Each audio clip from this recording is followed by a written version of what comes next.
Memory's not that good. Okay, this is going to be a 30-second warning, and we'll get started in 30 seconds. 30-second warning. Yeah. Give everybody a chance to get a seat, please, and we'll get started in 30 seconds.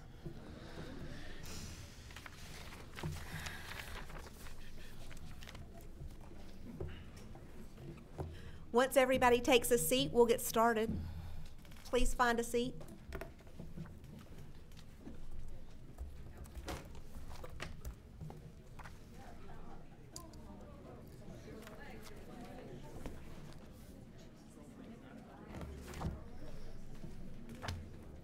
Good afternoon, everyone. We'd like to welcome you to the zoning portion of our meeting. Today is December the 18th, 2018, and if you'll all stand with me for the Pledge of Allegiance. I pledge allegiance to the flag of the United States of America and to the republic for which it stands, one nation, under God, indivisible, with liberty and justice for all. Thank you. You all sounded great out there. Madam Clerk, if you'll please call the roll. Chairman Stone? Here. Vice Chairman Moore? Here. Commissioner Bryant? Here. Commissioner Gold? Here. Commissioner Zalek? Here. Great. And if you could please give our proof of publication. I have a proof of publication of display ad entitled Notice of Change of Land Use, Marion County Comprehensive Plan, published in the Star Banner newspaper on November 14th, 2018. I have a proof of publication of display ad entitled Notice of Change of Land Use, Marion County Comprehensive Plan, published in the Star Banner newspaper on December 11th, 2018. And a final proof of publication of legal ad number A0009444701, entitled Notice of Intent to Consider Adoption of an Ordinance, published in the Star Banner newspaper on December 3rd, 2018. Thank you so much. Just a couple of housekeeping items before we turn it over to our attorney. First off, if you're in the auditorium, please make sure that you have silenced any electronic devices that you may have. If you do need to take a phone call, we ask that you take it outside of the auditorium. If you need to have a conversation with anyone, please take it outside of the auditorium. Also, I will ask that you please stay seated at all times. We cannot have anyone standing along the sides of the wall. So if you need to leave the auditorium and you want to continue to listen, our speaker is on out there. You'll still be able to hear the meeting as it is progressing. With that, I will ask Mr. Mentor if you'll please go over our rules for the afternoon. All right, Madam Chair, maybe I'll interject one thing that's important to many people here today, and that is as to 14B3, which is has to do with the transmittal of the EAR-based comp plan amendments. We received a letter from one law firm last night that raised a number of what I think are compelling issues and problems with the presentation that we have as of this moment. I know some other attorneys have been raising concerns about some of the content and the data and analysis or lack of data and analysis supporting the EAR amendments. Right now, the notification letter that we had provided to the state DEO in January of this year called for us to transmit these amendments to Tallahassee by January 24th of 2019. The board's next meeting is January 15th of 2019. Based on what I consider to be compelling concerns raised in these issues that we've just received, it would be my recommendation for the board to not take action on these EAR amendments today and defer that to January 15th of 2019 to give our staff time to evaluate that, to determine what additional actions the board may need to take on that. Thank you very much. So I don't know if you want to act on that at this point, or I can go through the rest of my comments about the agenda in general. So let me bring it to the board and get some I was already thinking that way, because this morning I got a phone call from a constituent that brought up some valid things, and I was thinking the morning of when we're going to be dealing with this, I would like to have heard it sooner. So I would be very much in favor of us postponing because there are some issues. We can't pick winners and losers, so I'm thinking we probably should postpone it and get it right because this is too big not to get right. Commissioner Bryant, did you have something? I mean, we've always relied on Mr. Mentor for sound legal advice, and if this is what he is compelled to do, then I support that. That's my recommendation.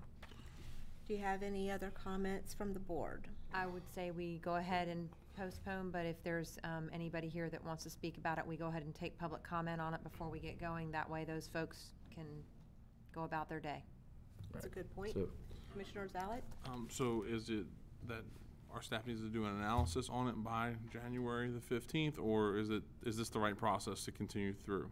Well, one of the issues that's been raised is whether or not the types of amendments that are proposed in the package are truly EAR amendments. And so there's a possibility that we might, even before January 15th, withdraw the notification letter and reevaluate the way we're pursuing some of the amendments that are proposed in this package of amendments. But at least this would, at a minimum, even if we stay with the proposed amendments that are in this package, I think we need to have an opportunity for our staff to evaluate these concerns that have been raised. So it'd be my preference as of right now for this to be continued to a date certain on January 15th, 2019. And then if in the meantime we determine that this is not the right approach, we could still notify DEO that we're going to withdraw that notification letter. Okay. So, Commissioner Gold, did you have? I'm saying sorry, that, go ahead. Commissioner Zalek, I'm And sorry. I think we should take as much input as possible, as always, but with all due respect, if those things are gonna change, the comments made today may be somewhat irrelevant. And I think that we That's can all. state that to anybody who wants to make comment today, that we're doing that out of courtesy for those who have joined us if they so choose to make comment today. But as Commissioner Zalek just stated, though, might be irrelevant when it comes down to it. Right, because if they don't have sufficient analysis, and the analysis may prove differently than what is stated today. What's even being proposed? Right, Yeah. so it'll be maybe more appropriate to have that conversation in January. Commissioner Gold? I agree. I just think it's very irritating that everybody shows up for this and that we received this last night and we have to do it. I mean, is there any way that we can, for the next time, so that somebody doesn't send us something the night before and holds it up again? I mean, we don't really have a choice on it, but this has been advertised for how long with this? True. I mean, that's just my opinion. You know, I just think it's a injustice to the people who show up here that we, I agree. you know, do. I think we all agree that. It's just, Right. it's just, you'd think you'd wait until the night before, but. Excuse me, but Sorry. the audience, I appreciate your passion, but please do not applaud at any time during the meeting. Mr. Mentor, did you have anything that you wanted to close us on this with? I think one of the issues had to do, one of several issues had to do with the lack of supporting data and analysis, and some of that was not even distributed to the public before this past weekend, so that was a problem. But in the final analysis, it's my recommendation that we defer this till January 15th. So there have been continuing meetings up until the very midnight hour, I'm going to say, on this.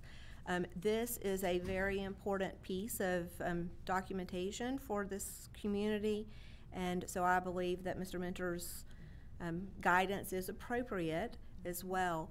However, there are people who have signed up, but let me just share with you, you're welcome to speak. We don't want to deny you that opportunity.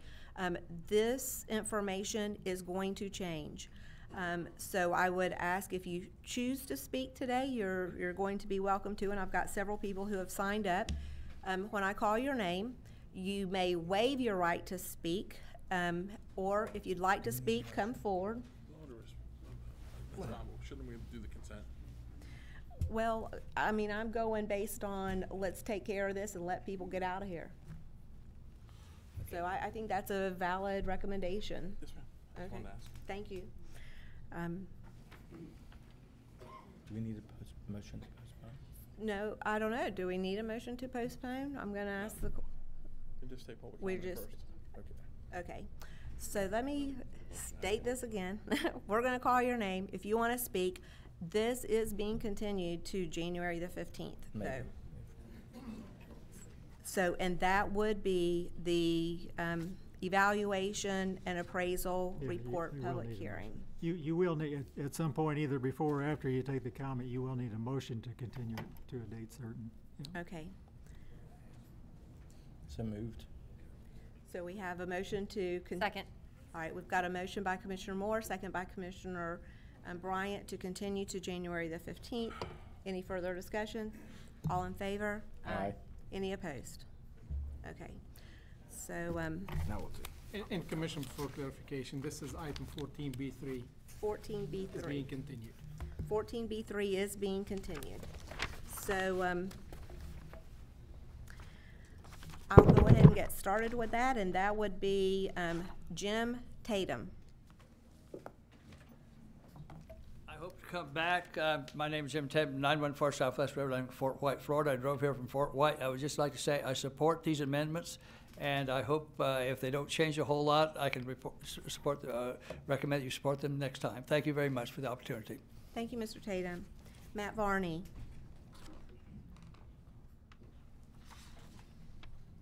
And behind that will be Charles Lee. Mr. Lee, if you'd like to come on down to the second podium.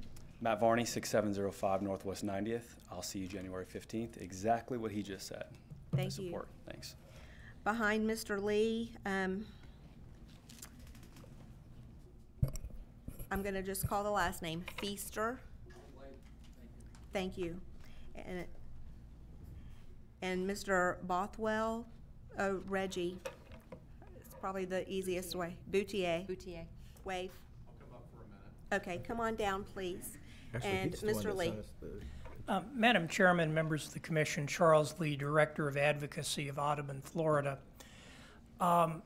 In my position as a representative of our organization, we have the distinction of having to deal with a number of these types of plan amendments in numerous jurisdictions throughout the state of Florida.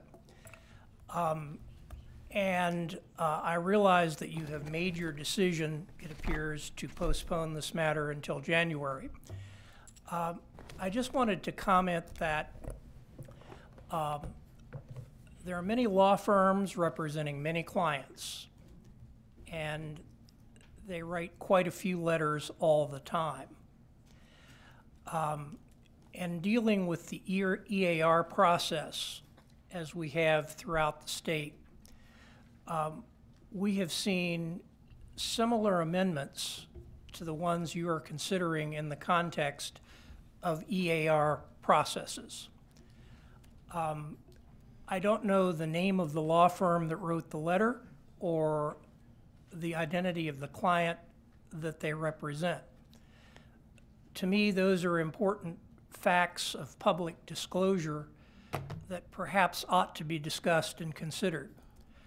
Certainly, I would request here to obtain a copy of the letter from this law firm and all other materials that have been submitted. I think that the question of the appropriateness of proceeding or not proceeding is obviously something you have to judge. But it's possible the time your next meeting rolls around, a similar letter will roll in the night before. And you have to ask the question, when does that roller coaster cease? Thank you, Mr. Lee. I hope that there will be an opportunity to address the substance of this matter when it comes back in January. We support the amendments that were on your agenda this morning. We think they were well crafted. We think your staff did an excellent job on those amendments. And we regret much that this late coming letter from one particular interest Mr. Lee. has resulted in a postponement. Thank you Thank so you very much. much. Thank you. Audience, I'm going to caution you again. Mr. Boutier. And behind that, Mr. Ken Metcalf, if you'd like to come on down to this open podium. Ken will wave. He's with me. Gotcha. Good afternoon.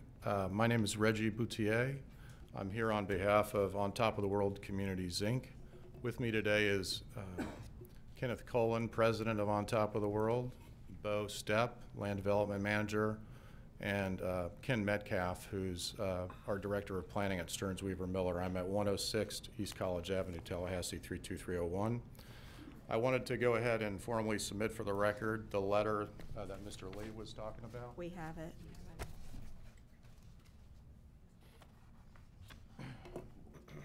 So I recognize that, the commission is deciding to continue this, but in light of the fact that you are giving the public a time to speak, and particularly in light of the last speaker's comments, I'm happy to go through as much or as little as you'd like so I can, for the benefit of the public, at least provide the basis for what we put in our correspondence. So before I get started, I'd like you to tell me how long I have, and I'll adjust accordingly. Can you adjust that to a 5-minute presentation, please? Absolutely. Thank you. Okay, so as many people know, On Top of the World Communities is the second largest retirement community in Florida here in Marion County. We have a population of over 10,000 residents, and we have almost 14,000 acres on the west side of the county. Over 7 miles of On Top of the World's border is abutting and adjacent to the farmland preservation area that pretty much this comprehensive plan amendment is geared towards and is directed to.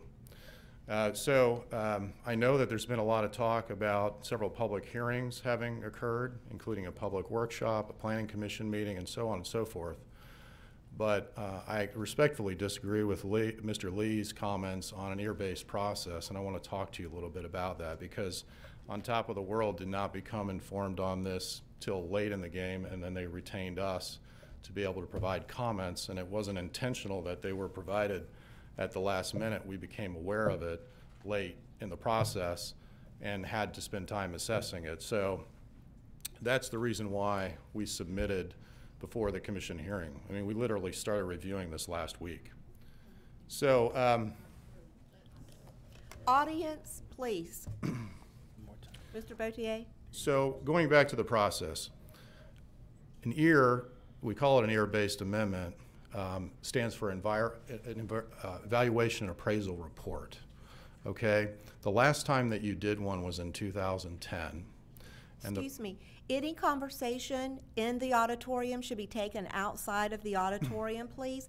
It carries all the way up here, even in your whispering. So, and Mr. Boutier, take your time and tell us your information, please. Okay. I'm sorry I've had to interrupt you, but I intend to keep order in this room. Thank you. So, the county chose to do an EAR-based amendment in this particular case and wrote a letter to the Department of Economic Opportunity, which is the state agency responsible for growth management in the state of Florida. The last time that you did an EAR-based amendment was 2010, and the purpose of that amendment is to evaluate your entire comprehensive plan, and based on statutory changes that have been made during that time period, do a thorough evaluation, appraisal, and provide a report on what updates need to be made between the gap of 2010 and here, 2018. There have been literally over 100 statutory changes in this program since 2010. So part of the letter that I submitted explains that the process, for better or worse, that the county chose is really not an EAR-based process. It's an EAR-based process only because you've notified DEO, but everything you've done since really isn't an EAR-based process at all. And so what we have offered, we're not saying don't proceed. We're saying, we want to be part of the process. We understand. We're an important stakeholder, want to be able to provide input as to what these particular proposals impact On Top of the World communities, and they do, and we put that in the letter. And instead of moving forward on an EAR-based process, which is not really an EAR-based process, we're saying you have an opportunity to withdraw that process and go through a different or expedited process.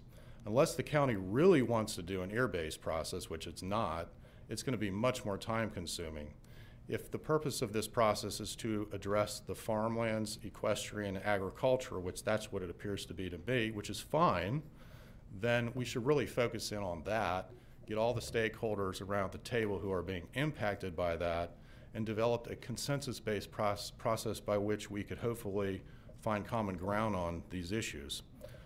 For example, one of the policies that is proposed, we're in the urban service area, as you know, actually proposes reduced entitlements and densities that we're already entitled to along our 7-mile border as a step down. So right there, the county is basically pretty much, in a sense, we call it down zoning, or pretty much reducing existing entitlements and unnecessarily exposing itself to property rights claims. I'm not suggesting that On Top of the World intends to do that. We're proposing alternatives for that. Another example is we'd worked with you over the years to develop employment centers, right? And some of the language in there is proposing to reduce densities and intensities there. So I know I only have 5 minutes, and we've got a lot of comments in here. We attached, to try to help everyone, in attachment 3, which provides 6 pages of comments on this to sort of get the conversation started. We're not against the equestrian and rural lands communities. We want to work with you and the other stakeholders, but what we're suggesting is it shouldn't be supportive of only one stakeholder, particularly if it's an ear-based amendment. So what we've proposed is there's an expedited amendment process that gives the county far more flexibility than an ear-based process to address the farmland and equestrian interest. And what On Top of the World is recommending is that the county commission consider establishing a diverse stakeholder group that can meet with your staff and hopefully develop a consensus-based approach on some of the language that's been proposed to amend. Withdraw the ear-based process and go on that more expedited consensus-based approach. There's a lot of information in here, but that's my 5-minute or less Thank you. version. Well, we appreciate you taking the time to explain that. We have read this entirely, and we're going with the direction of our attorney, as you heard earlier. Thank you. So, I appreciate it. Yes, sir. Mr. Bostep? Thank you. Josie Muncie? And behind that, Whitey Markel.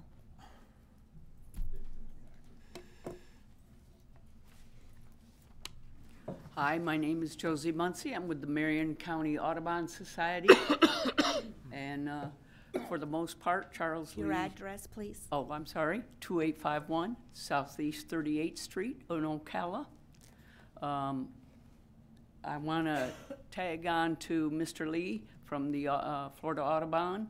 We are in support of the amendment, but I also want to make sure we understand some of the territory that's out west has to do with Florida scrub jays, and they are only found here in Florida.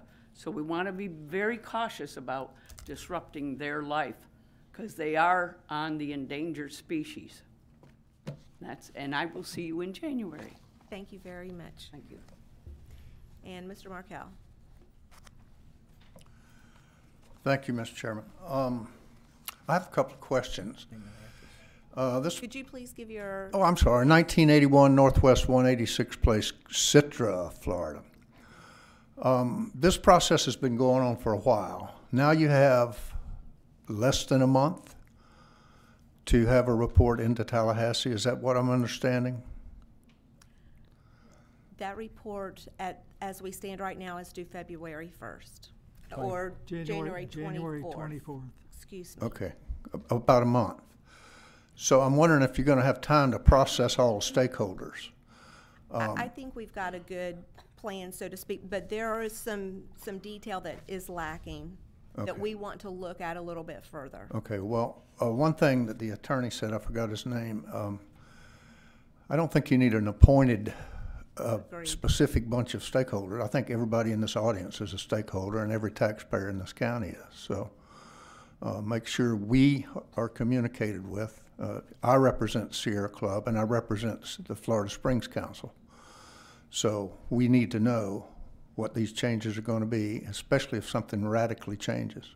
So Thank you, Mr. that would be Marquette. my comments. Thank you. Thank you. Do we have anyone else who's come specifically today?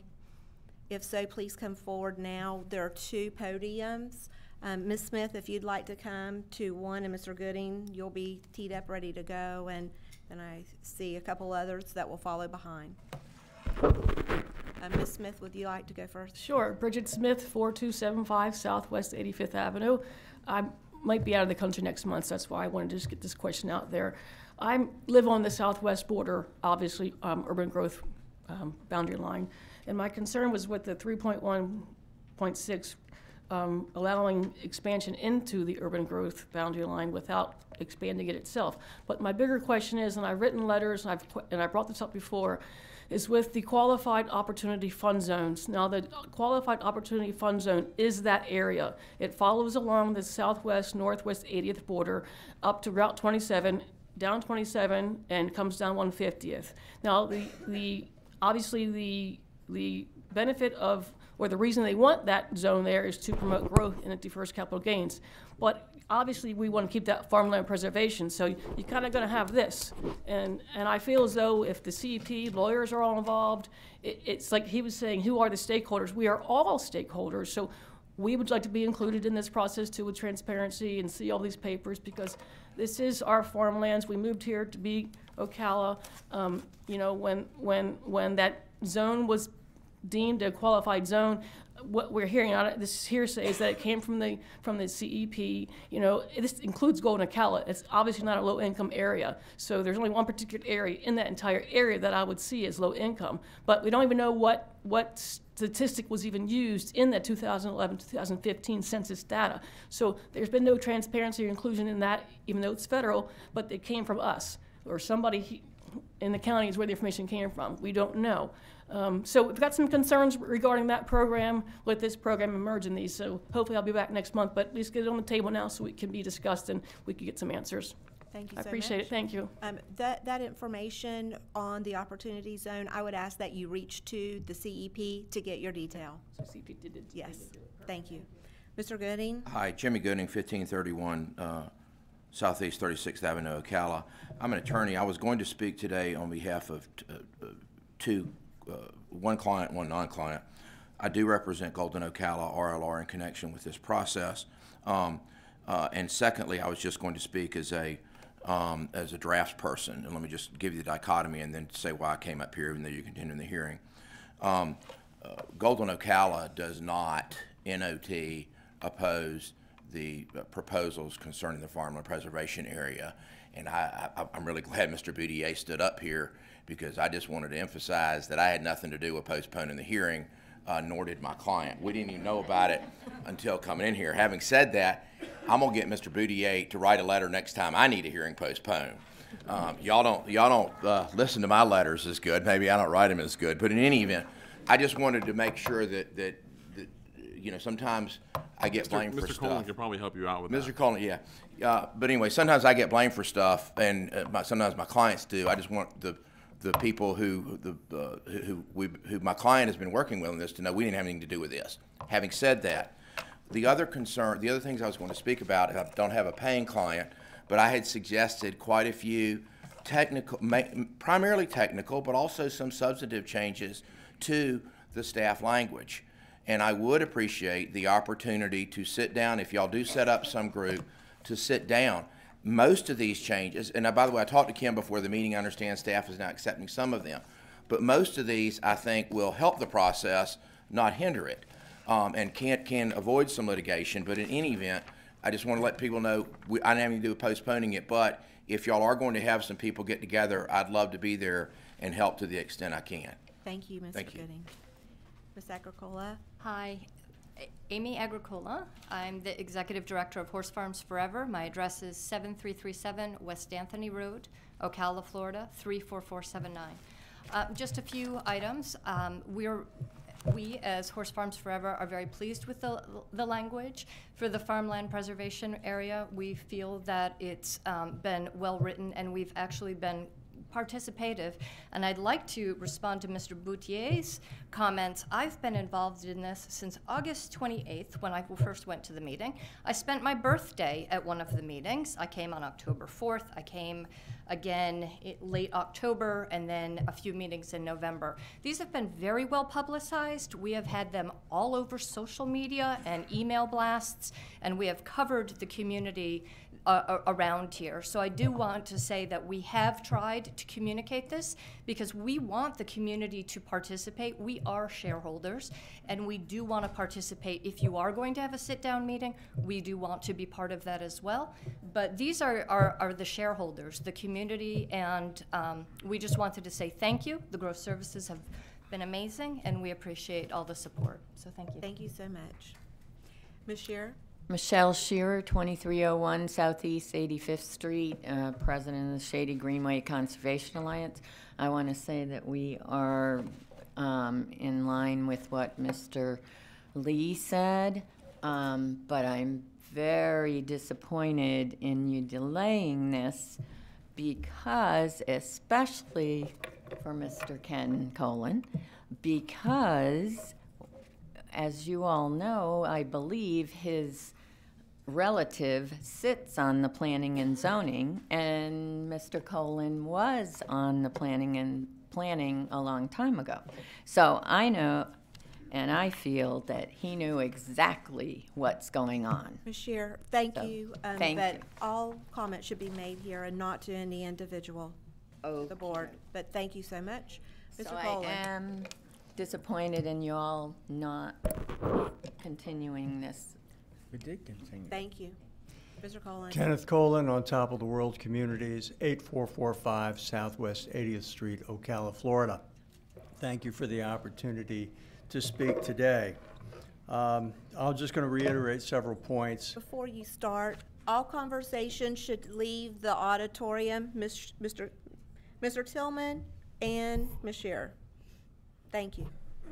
All right. I am definitely going to maintain order in this room. If you haven't figured that out yet, please leave here. If you intend to have a conversation, take it outside of this auditorium, please. Yeah.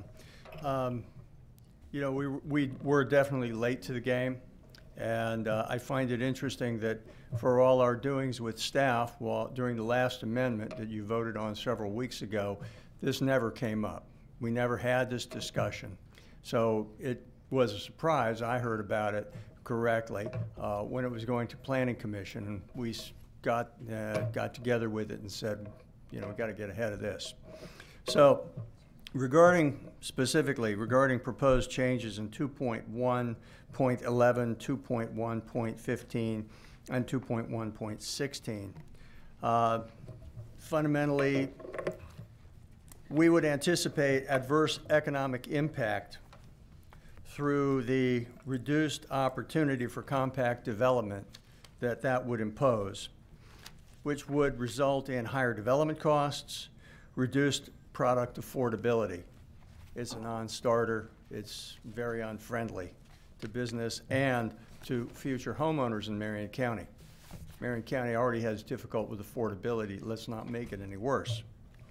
So the other thing that really surprises me is this county commission, the city of Ocala, the CEP, have gone to great lengths to develop and attract transportation-based industry. Governor DeSantis is exploring boosting capacity on both seaports and airports. It makes no sense to deny consideration of an extension of an existing limited access toll road and declaring it to be not in the public interest.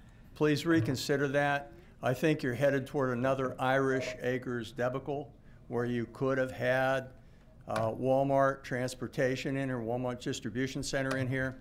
You denied it. They went to Alachua. Marion County wound up in a 13% unemployment. You've got to have resiliency. We're apart. Mr. Colon. Thank you. Thank you. Mr. Osley? Yeah, Ken Osley, 5100 Southwest 7th Avenue Road.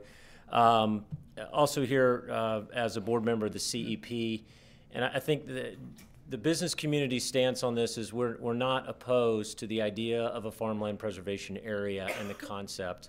I think the devil is in the details. I know the process has gone on for a while, but the language itself did not come out until 3 weeks ago, and it's my understanding that some of it was being tweaked even as of 24 hours ago. That's why I think it was a wise choice to push this back. So, because we don't want unintended consequences. This is something that needs to be done right, not fast. And so I commend the commission on taking the time to do this and looking at this language to make sure that there's no unintended consequences that could hinder proper development in the county. Thank you. Thank you, Mr. Osley. You've summed it up beautifully. Do we have anyone else in the audience that would like to speak? If you do, please come down. And again, this is being continued until January the 15th. But you're here today. Again, 2 minutes, state your name and address for the record, and then share your comments. But again, no action is being taken today. Okay, Janet Barrow, P.O. Box 370, Dunellen, Florida. I just want to say, I mean, we were all surprised that it's being continued. We've got a lot of people from Dunellen here, and we care. We're stakeholders too. There's 1,663 square miles in Marion County. It shouldn't just be about development and growth and industrial centers and toll roads. We're part of this too. We want to be included. We want all the dialogue made public and available on the website. So that's what I want to do, because, you know, the choices you make. One little girl, she's not so little, she's a high school student. She's taking finals today, and she wanted to be here. She wants to be an environmental lawyer in the future, and she wants to participate. There are a lot of people that care, as you can see. So, thank you, Ms. Barrow. Thank you. Yes, sir. Edward Burkhardt at 4010 Southeast 46th Street, Ocala. I find it pretty sad that such an important issue is conducted when most of Marion County is working. You see the amount of people that are here during business hours. I would suggest the Marion County Commission that has voted from majority, if not all, of Marion County would have a special time, maybe 7 o'clock at night, when all people of Marion County could attend at such an important topic. You have a sacred area of state parks and preservation areas that once those areas are taken away, they can't be given back. I'm sure that all of your families have gone to Rainbow Springs State Park and other places of pristine value, and I want to keep it that way. I don't want any further taking away or sacrificing our most precious areas of this county. We don't need any more taking away of these resources. Again, once they're taken away, it's ruined forever. You can't go back to the way it is.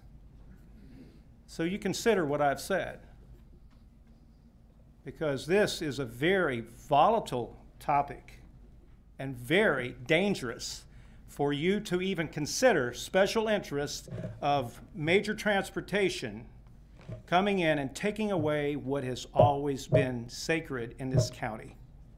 Let's not make that tragic mistake of taking it away at all costs. Thank you. Yes, sir. Again, there is no applause in a public meeting such as this. Yes, ma'am. Annette Stutzman, 204 Southwest 192nd Court, Dunellen. Again, as Janet Barrow said, I'm from Dunellen, and as this young man over here said it perfectly, I own a flooring store in Dunellen. I work by myself in the flooring store. I shut down my flooring store knowing the importance of this meeting, to be here, to be a part of it. And I can't stress enough how hard it is for the working person, especially I'm a mom and pop gal or whatever, to be able to do this. And again, I'm disappointed that this has taken place, and I just want it on the record. Thank you. Do we have anyone else in the audience that wishes to speak? If not, Okay, we've got one more. Do we have anyone else? If we have someone else, we have a second podium. Please come forward now.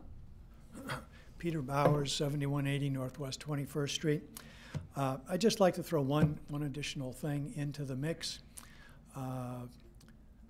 The comp plan is supposed to, by Florida statute, have predictable standards. And I contend in the area of the extension of urban development into the rural area, we have no predictable standards. And if the comp plan's going to be reviewed, it should be reviewed from that perspective as well. If we can't resolve this issue of how and under what circumstances urban growth is allowed to extend into the rural area, we're going to have conflicts like this forever. Thank you. Thank you, Mr. Bowers.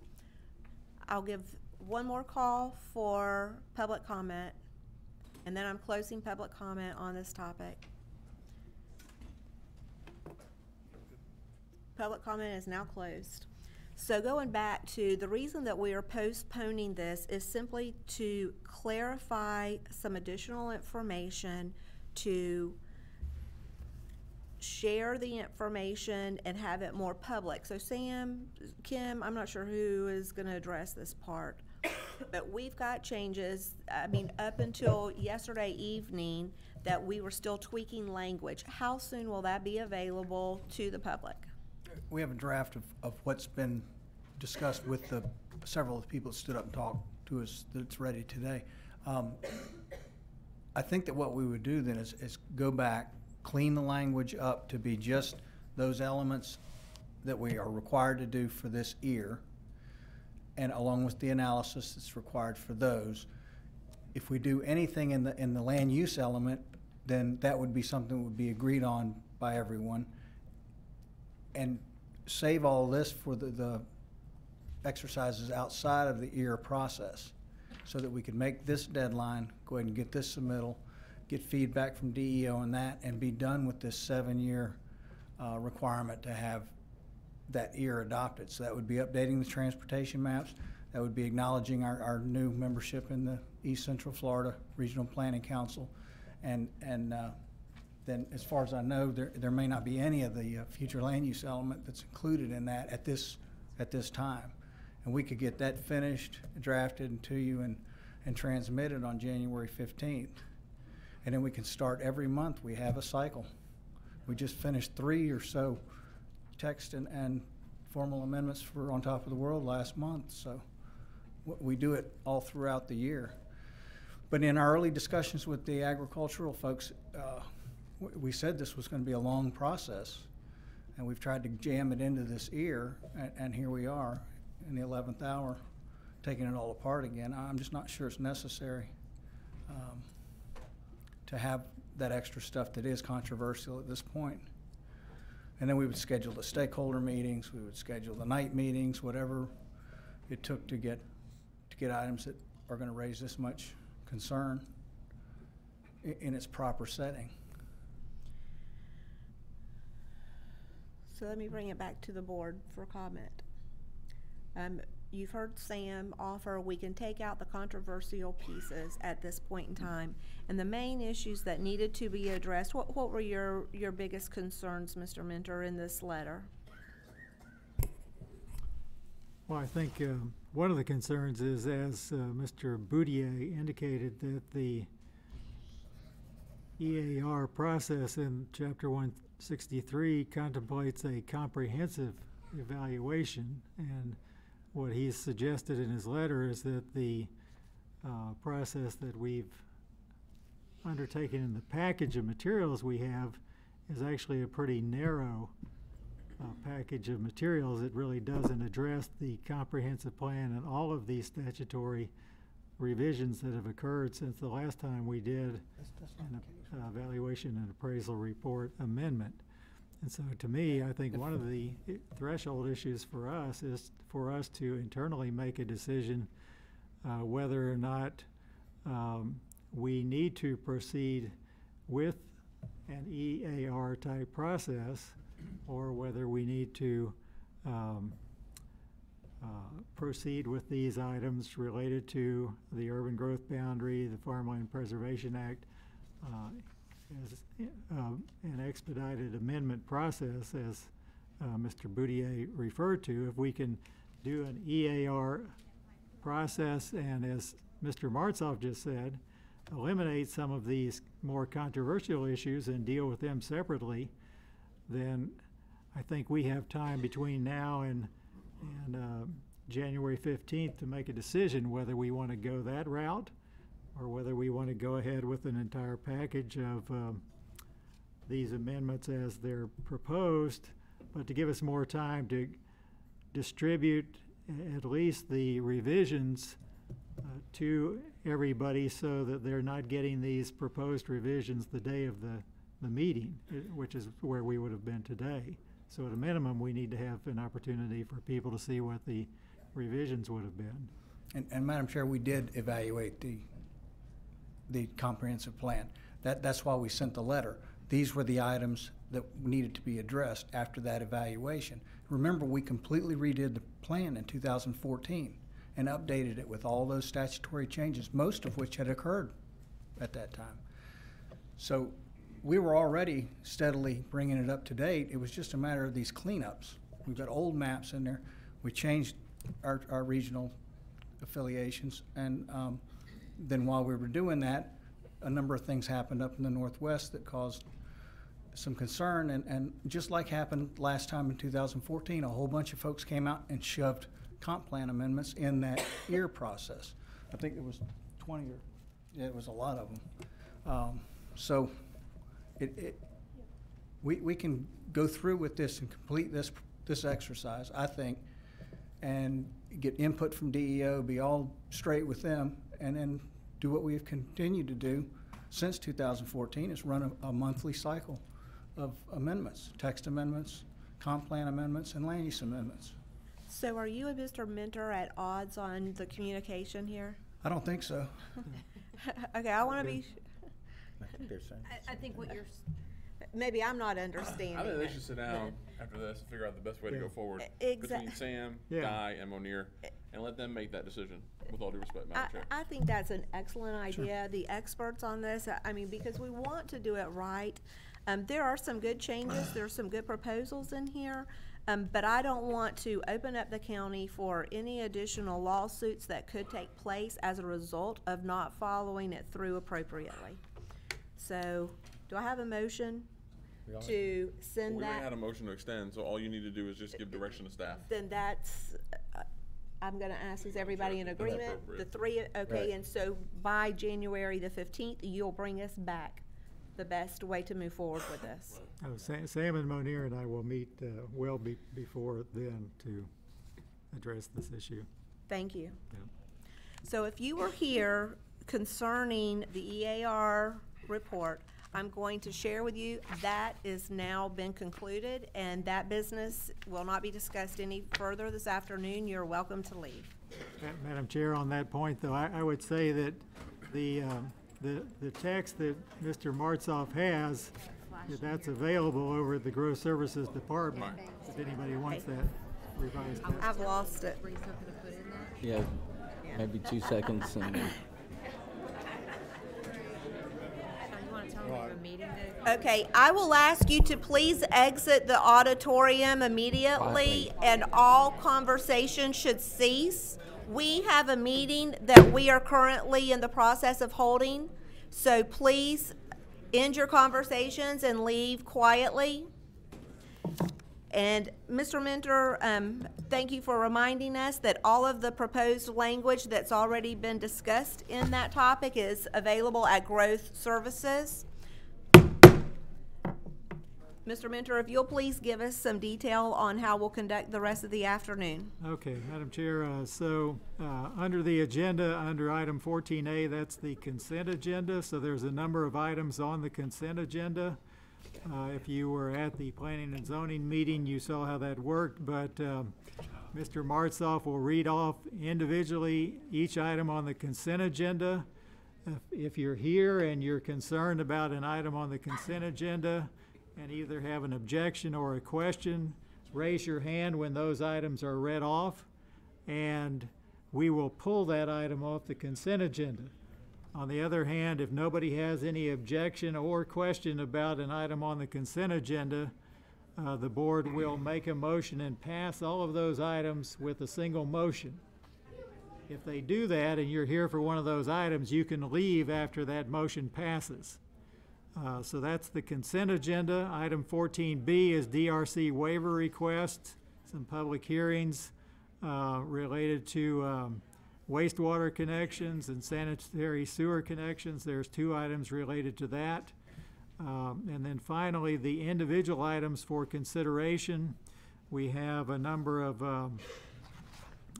rezoning requests and special use permit requests, and 1 developer agreement amendment. The rezonings and special use permit requests are all quasi-judicial hearings. That means that when you come before the board, first the applicant will be given an opportunity to present its the nature of its application to the board. Then members of the public can get up and speak either in favor or against the item. It's important for you to understand that your testimony or your statements should not simply be statements of support or opposition, like I don't like it or I'm in favor of it. Rather, your statement should give factual information to the board, whether it's issues about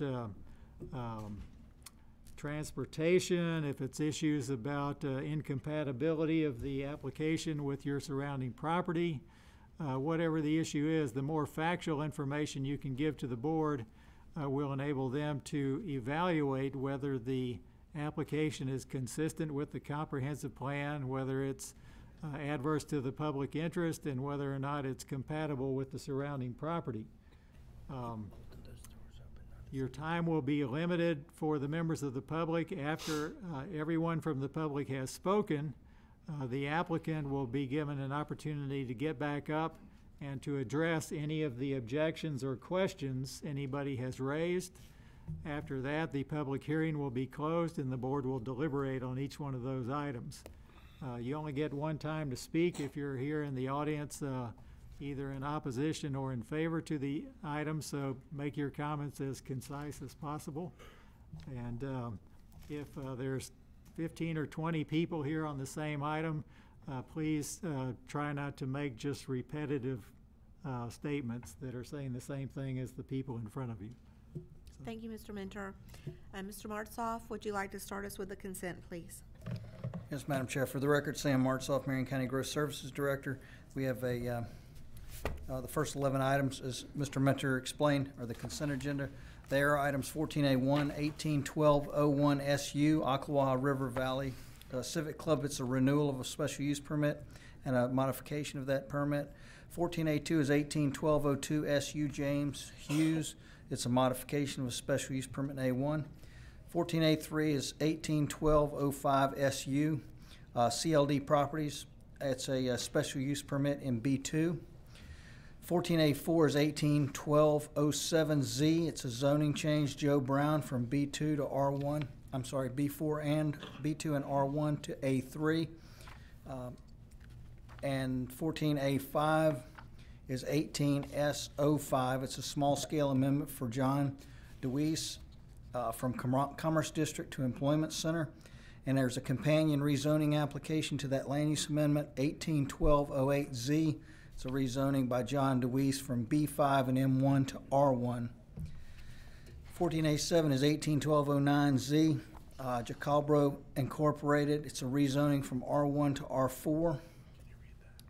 14A8 is 181210 SU. It's also Jacalbro Inc., and it's a special use permit, and it's a companion to that previous zoning change in the R4. 14A9 is 18L07. It's a large-scale amendment for the Refuge, a Healing Place, LLC, from preservation to rural land. And there's a companion zoning change application to that, 14A10, 181006Z. Again, it's the Refuge from GU to A1. And finally, on that item, there's a 14A11 that's the companion special use permit to that land use amendment and zoning change, 181007 SU, the Refuge a Healing Place. It's a special use permit in A1.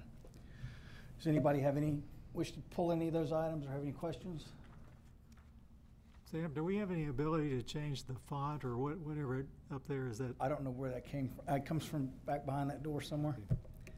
And I don't know how it's set up that way. It's kind of hard on. Yeah, it's out of the control of this. All right. This area. So if there's no one in the audience who wishes to pull any of those items, this is the consent agenda, and I'll bring it back to the board. So moved. Second. We've got a motion by Commissioner Bryant, second by Commissioner Moore, to approve all these items brought forward. Do we have any further discussion? All in favor? Aye. Any opposed? That motion carries unanimously. If you are here on behalf of any of those items, again, please exit quietly. Your item has been approved. Okay, we'll continue on with our DRC waiver request and public hearings, which we're going to just have waiver requests at this point. So, Mr. Martzoff. Thank you. 14B1 is a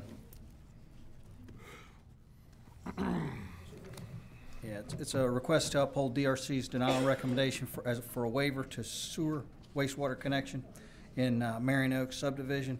The project is within the connection distance. The applicant has provided a reason involving the 12-inch force main along with a cost estimate of $33,000. DRC again was recommended denial. Okay, and do we have the applicant with us here today? Doug Van Dersen with D&M Engineering, 2603 Southeast 17th Street, California, Florida, 34471. Here on behalf of the Premier Homes, which is the property owner, and they are requesting a waiver to utilize a septic system instead of connecting to the main transmission line, 12-inch force main of Marion County Utilities. And we've come before on similar properties of similar circumstances, and board has approved it before. Okay, do we have anyone in the audience wishing to speak about this?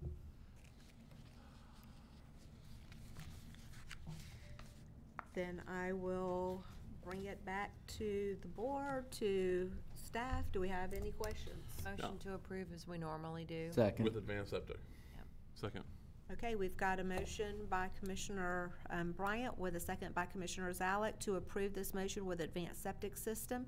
Any further discussion? All in favor? Aye. Any opposed? That motion carries unanimously. One clarification, enhanced 10 to 15 milligrams per liter, correct? Is that in here? But yes, that is what we have been doing previously. Staff, can you confirm that? It's To 15 10 now. to What's the question? 15 Advanced. on the advanced system With a to the effluent nitrate, to 10 the to nitrate 15. level of a 10 to 15? Okay. Yes, the 15. Okay, to 15. I think it makes Thank a you. big, so what is now that the state requirement's out, that's at what, 20? Yes. Well, 20 or less. 20 or less. So we can have that conversation, commissioners. Probably better to go now that we have state guidance. I know it's $4 or $5 grand cheaper for them. And if the state's doing that in their sensitive zones, we may want to apply that same standard in these other zones. Right, and this isn't a PFA, so. So do you want to say 20 or less? Yeah, I just want to stay, I think from now on, when we do it advanced septic, what we're saying is we mean the What the health state department standards are. guidelines Absolutely. of advanced septic. They'll be permitting it. I Okay, think that'll line up better as a policy. Right. very good. Thank you. Thank you. Okay, item 14B2, Mr. Martzoff. 14B2 is another waiver request to uphold the DRC's recommendation of denial for connection to sanitary sewer for a Domino's, commercial Domino's pizza establishment in Marion Oaks. The project is within the connection distance. The applicant is here as well as Mr. Titterington, obviously. Thank you. We'll turn it to the applicant. My name's Tracy Carter, address 7732 Southwest 76th Avenue. I am the owner of the Domino's we're predicting to put there. We did do a due diligence, went to the utilities department. they told us that it was on septic. Come back, 30, 60 days later, now they tell us that there's a sewer hookup that we have to hook up to. We've got two estimates of $55,000 and $63,000 to get this hooked up. It's not something that we can afford to do. We do have two 900-gallon tanks in the back for septic and for our grease trap. What else we have? I have usage on my other Domino's store that I have, showing the small amount of usage we have. We're not a typical restaurant. We're considered more of a bakery because we heat things up. We don't put out that much grease. We don't have that much water flow. We have a bathroom, a mop sink, and a 3-compartment sink, and 2 hand sinks. Okay. We're just requesting to get the waiver to keep the septic tank that's been there in use when we bought the property. Commissioner Bryant? So you are you're existing, you're already there, you're already operating. Tell me about the remodel that you're doing. We're not It's operating. caused you to come. So they just This bought is it, a second right? location. We just bought the Okay. property. We're remodeling the property into the Domino's. We're in the process of doing that now. So can I ask you a question, though?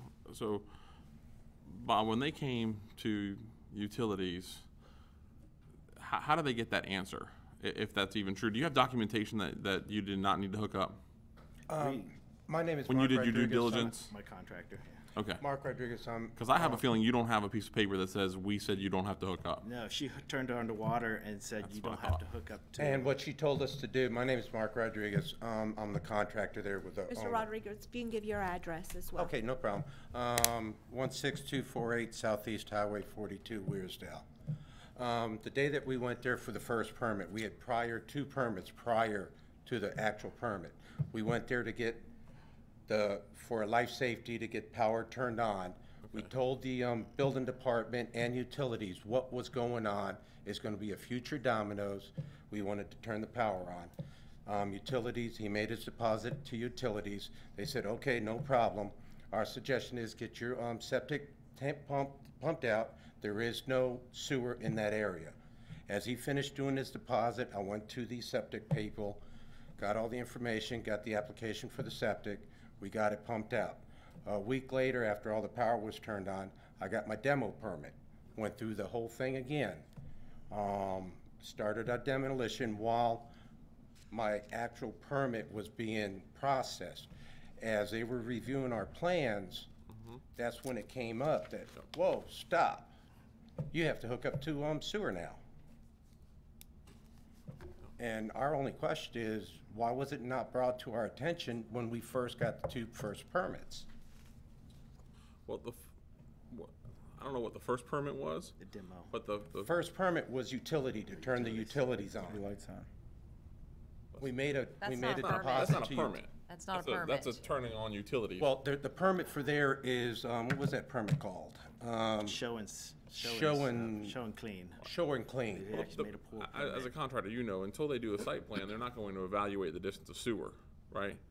I mean, they don't do that until you actually submit a permit for construction. To a point, yes, but that was letting them know ahead of time, listen, we've got a Domino's going here, is there anything that we should be aware of?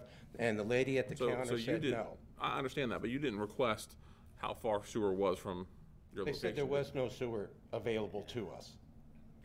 That's why they mentioned to us to go get our septic cleaned out, pumped out, so we could get it evaluated and tested, see if it was gonna be big enough, the size, because I had already a site plan and what we were putting in the building to let us know what size septic we're gonna need.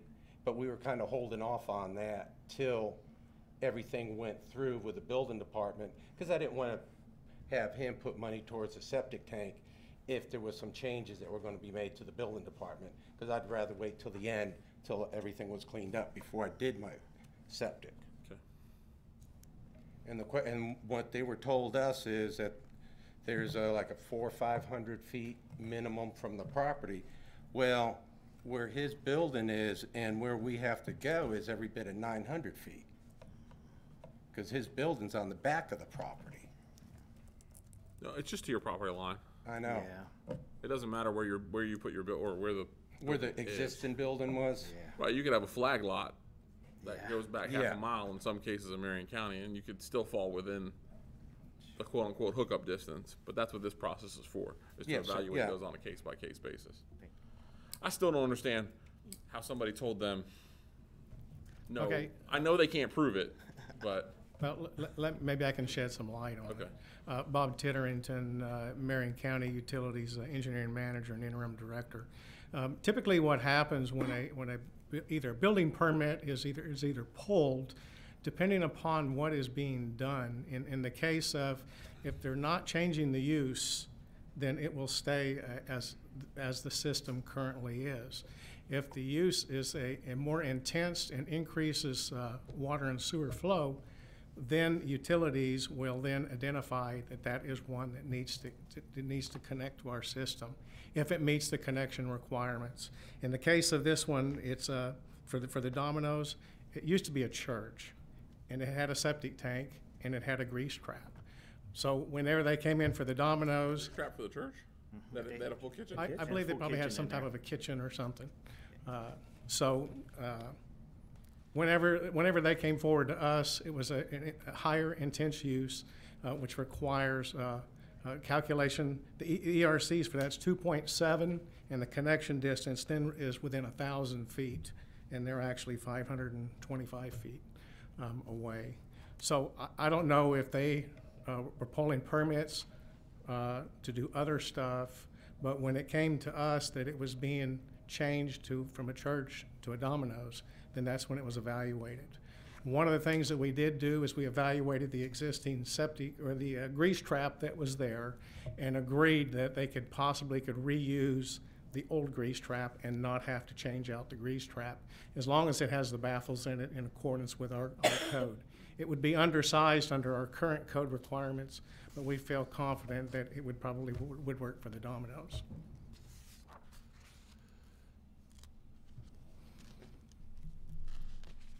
Do you have any other questions? So what's the pleasure?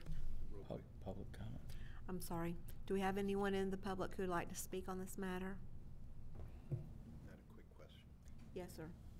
Commissioner Gold? No dine-ins, only delivery or pickup, correct? We are gonna have about 20 seats, but there's no plates, no silverware, no nothing. It's basically like carry out. They just have tables to sit at while they eat. The only thing we're gonna be generating is trash from the cardboard boxes. Yeah, public restroom, right? Or restroom for your Restroom, yes. guests. Yeah.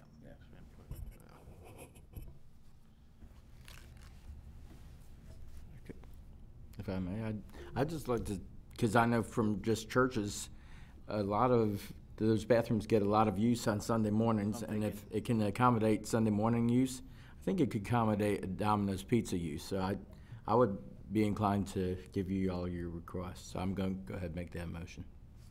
Got a motion by Commissioner Moore, I'll second. with a second by Commissioner Gold. Any further discussion? I'll call the vote. All in favor? Aye. Any opposed? Aye. Okay, that motion passes to a 4-1 with Commissioner Zalek dissenting. Thank you. Thank you.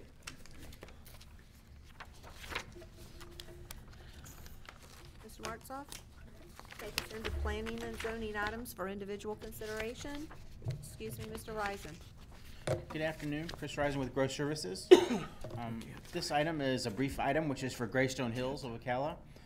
Greystone Hills PUD, which is originally Rolling Hills of Ocala Limited. The property has changed hands to the current developer. This is for approval of their master plan, which has been finalized through the DRC review process. And initially, staff is seeking some clarification with the commission just to verify at the request of the developer for the project. The materials that were provided were their approval letter that they received, and then their newer version of their PUD master plan, which you'll notice I've also brought up on the screen. They are proposing at this point to have 3 phases. Their operational phase would be the northern PUD section that they would be developing, and then they would move southward to the future 90th Street intersection. That developer is also working on another project which is to the south of the site adjoining it. So this would be the northwest corner of the 90th Street and 49th Avenue extension intersection, and the other site would actually be another PUD plan that you'll see later, which would be the southwest corner. The one question that has been raised by the developer is the modified developers agreement that we did call for no development to begin until Southwest 49th Avenue construction was completed. However, I think the discussion from staff was at that point that they would not begin any houses, but the construction for the subdivision could be simultaneous with the construction of Southwest 49th Avenue, so it could all be coordinated. So they're not running construction trucks on a brand new road that we've just finished, for instance. And that's where our staff has thought that would be the case. And also the engineering department has done that before with other different projects. So at this point, staff is looking for the board's approval and final confirmation that the PUD master plan is acceptable, and also that they can go ahead and start the infrastructure construction prior to the completion of 49th so that it can be coordinated with that work. Okay, thank you, Mr. Risen. Do we have any questions for Mr. Risen? Any other changes? No, sir. Do you have a better conceptual than that? I'm afraid this is about as large as I can get it in this format, I'm afraid. There was one provided with your materials, I think. Yeah.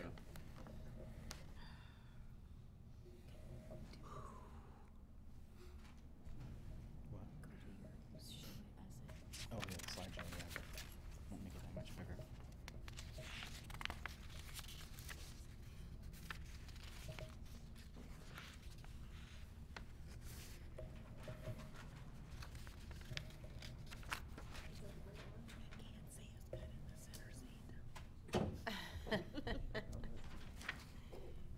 Did you need eyes for? Cut that screen.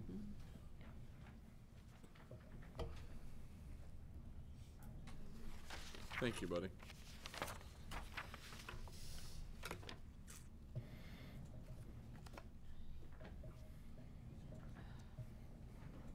Yeah, the image on the screen is the central clip from that master plan information. I'm afraid the whole thing, if I put it up on the screen, would not fit at all.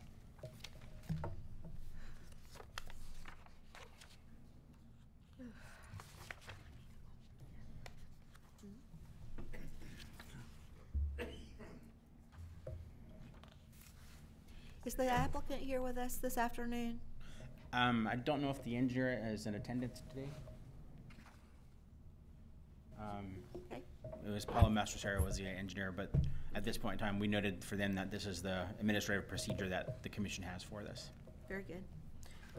Do we have anyone in the public who'd like to speak on this matter? Okay. I'll move for approval. Second. We've got a motion by Commissioner Zalek, seconded by Commissioner Bryant. Any further discussion? All in favor? Aye.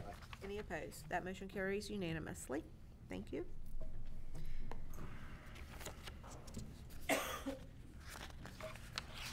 I did want to just circle back. We did have two items that were on the list that were continued until January the 15th. Was there anyone here for 14C1 or 14C2 that wanted to speak?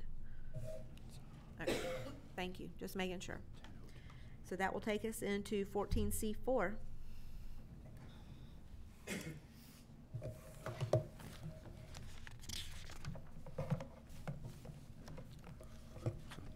This is 181002Z and 2018-SO2 small scale land use amendment. Request is for medium density, or Kenway Rocco Grow Services. Okay, can I just ask that you pull that mic a little closer? Okay, thank you. Thank you, Ken. So the request is for medium density, from medium density to commercial, and a rezoning from R4 mixed use residential to B2 on 3 parcels that equal 1.17 acres. The location is on East Highway 40, near at the intersection of Southeast 185th Court. The existing development potential is 3 single-family residents, and the potential development would be up to 7 units based on the 6 units per acre of commercial, and up to 50,000, almost 51,000 square foot of commercial based off the floor area ratio. According to the property appraiser, the properties were bought in February 2018, and the residential subdivision was accepted in 1970 as an unrecorded subdivision. And if you look a mile each way, east and west on Highway 40 from there, 77% of the current commercial properties are vacant. And here we have a visual of that. The light pink are the vacant properties. The large red one across the street is a mobile home park or RV park. Here's the current zoning. And staff's concerned that this would add to the excessive strip commercial in the area, and that there's doesn't appear to be a market demand for more commercials since there's 77% vacant out there. And the 3 parcels have single-family homes on both sides, so if this was approved, it would bring commercial into the subdivision and on a private road. And staff's recommending denial on both the rezoning and the land use amendment. And the Planning and Zoning Commission recommended approval on both. Thank you. Yes. Okay, do we have the applicant with us today? Yes. Okay, name and address for the record, please. Rita Lopez, 16845 Southeast 6th Street, Silver Springs, Florida. Madam Chairman and County Commissioners, thank you for giving me the opportunity to visit again. I presented to the Zoning Commission late October after the County Zoning Department presented, as you see, that after my presentation of some of the opportunities there in the forest to not only make my investment from my 35 years as a healthcare professional to buy property across from Lena's, which is a historic, landmark restaurant right across from there. As you can see by the presentation, there is all compatible use in the surrounding area. There is one resident next door and there are residences behind. I went ahead with my husband and we did a foot survey of all the neighbors. We did our due diligence. There was no objections. We have signed copies that we submitted with our application. In the forest, there are opportunities. Yes, there are vacant properties, but there are plenty of opportunities to help serve the people of the forest. As not only a person who lives there, but also cared for many people. I work at the Forest Clinic right now as a locum tenens person, which means I travel around the country to provide underserved populations. It gives me the opportunity to potentially place something for commercial use in that area. Due to the changes in our government and in our healthcare, I am hoping to do something in the healthcare arena to facilitate care of people in that area. But as you know, the government and the healthcare issues are very still up in the air.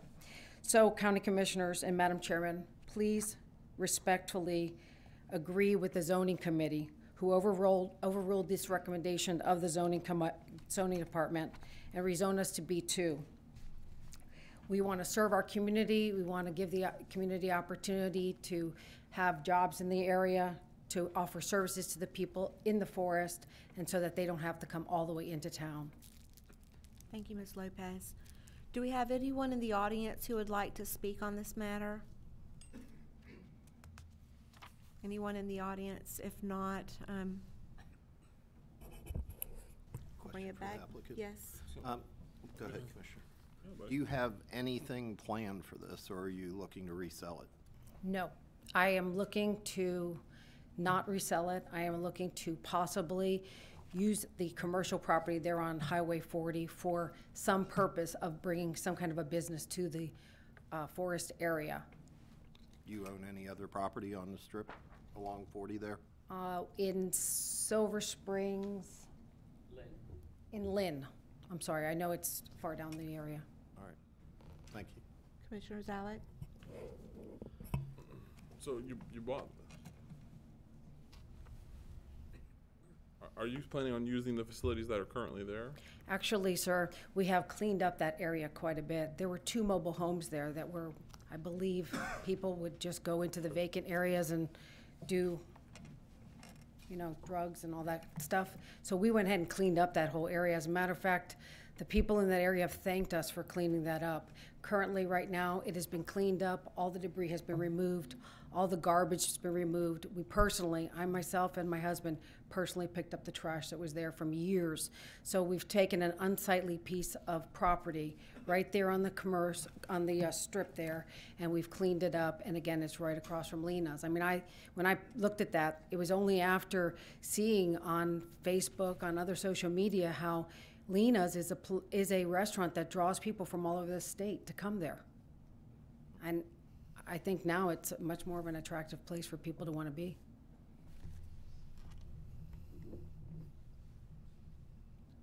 Okay.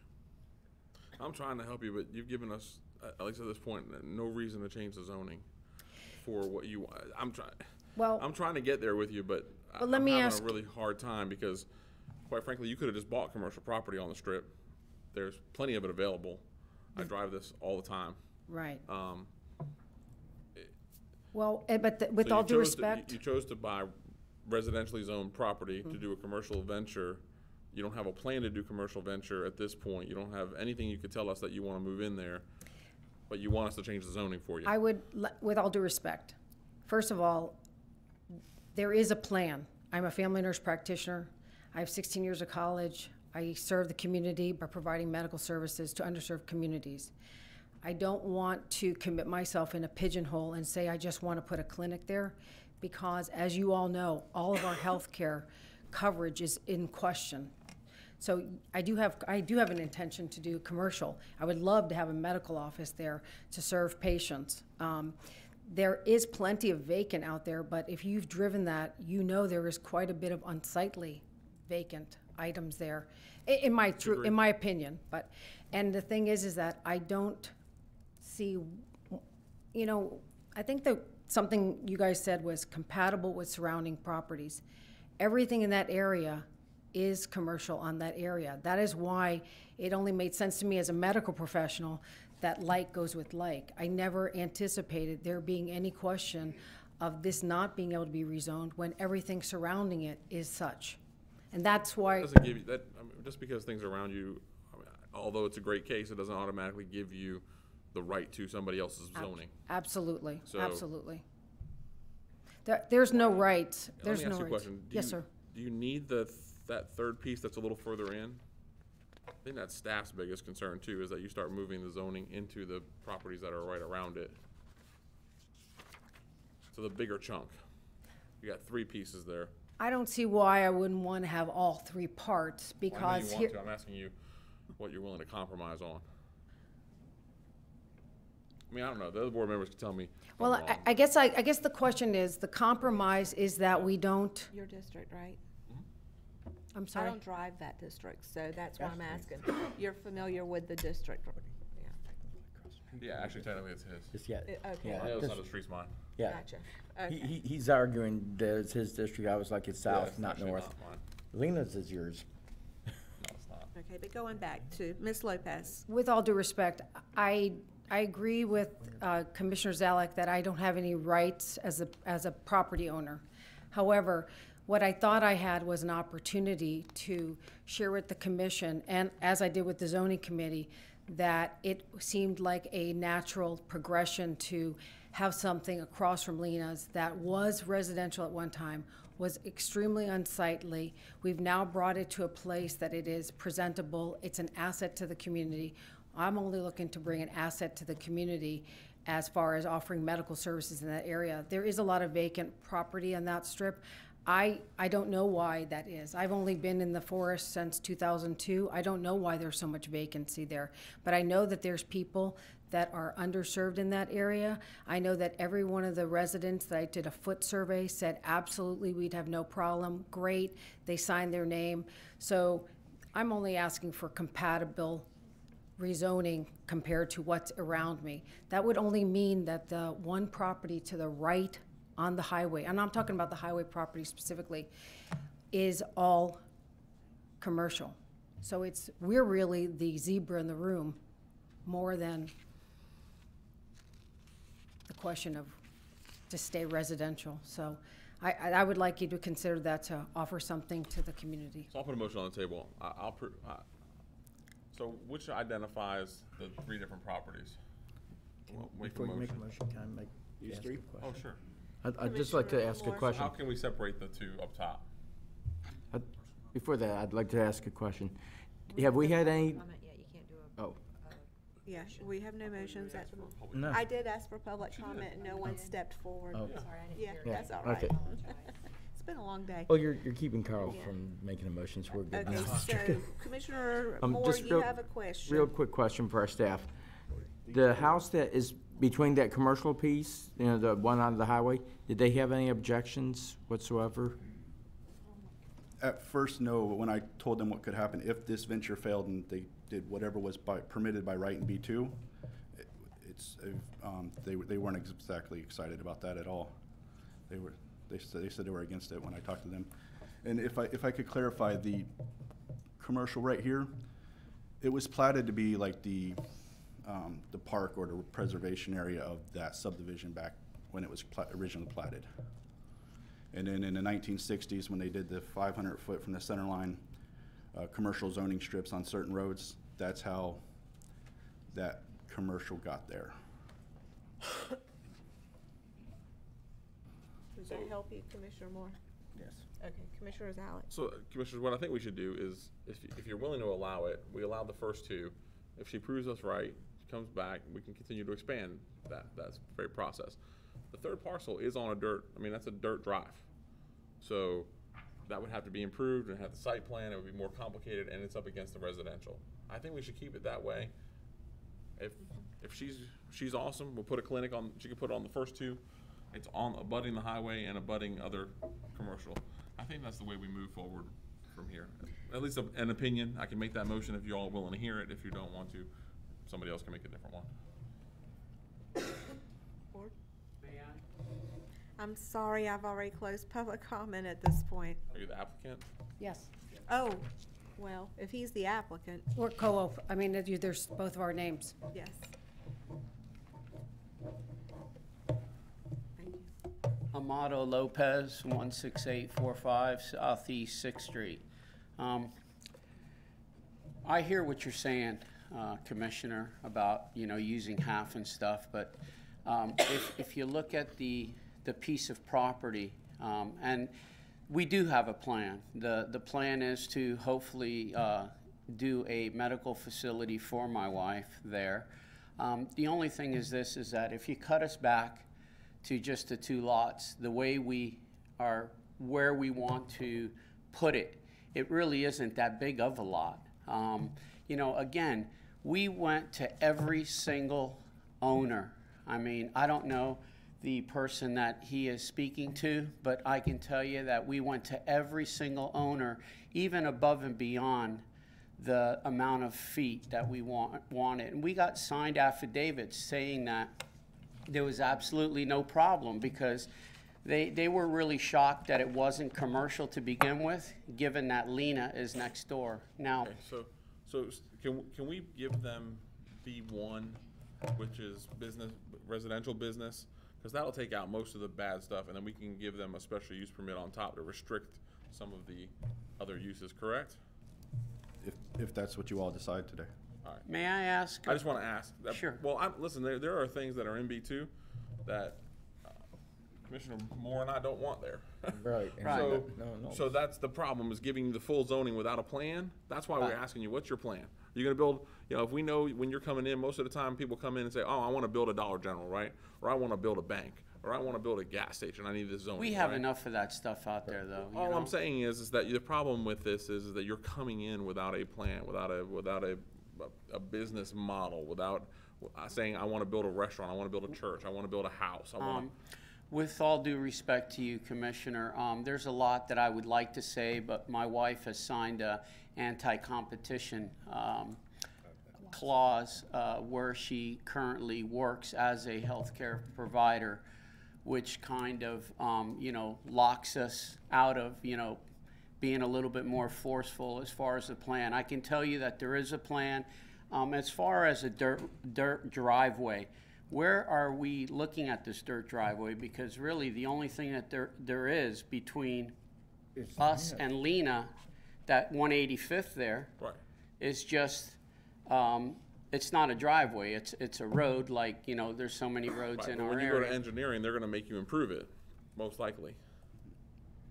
You realize that, right? Yes, but there's also already an entrance to this property off of Highway 40 already, that's already improved. We're talking, it's already paved, it's got the proper swales there and everything, so Has the apron?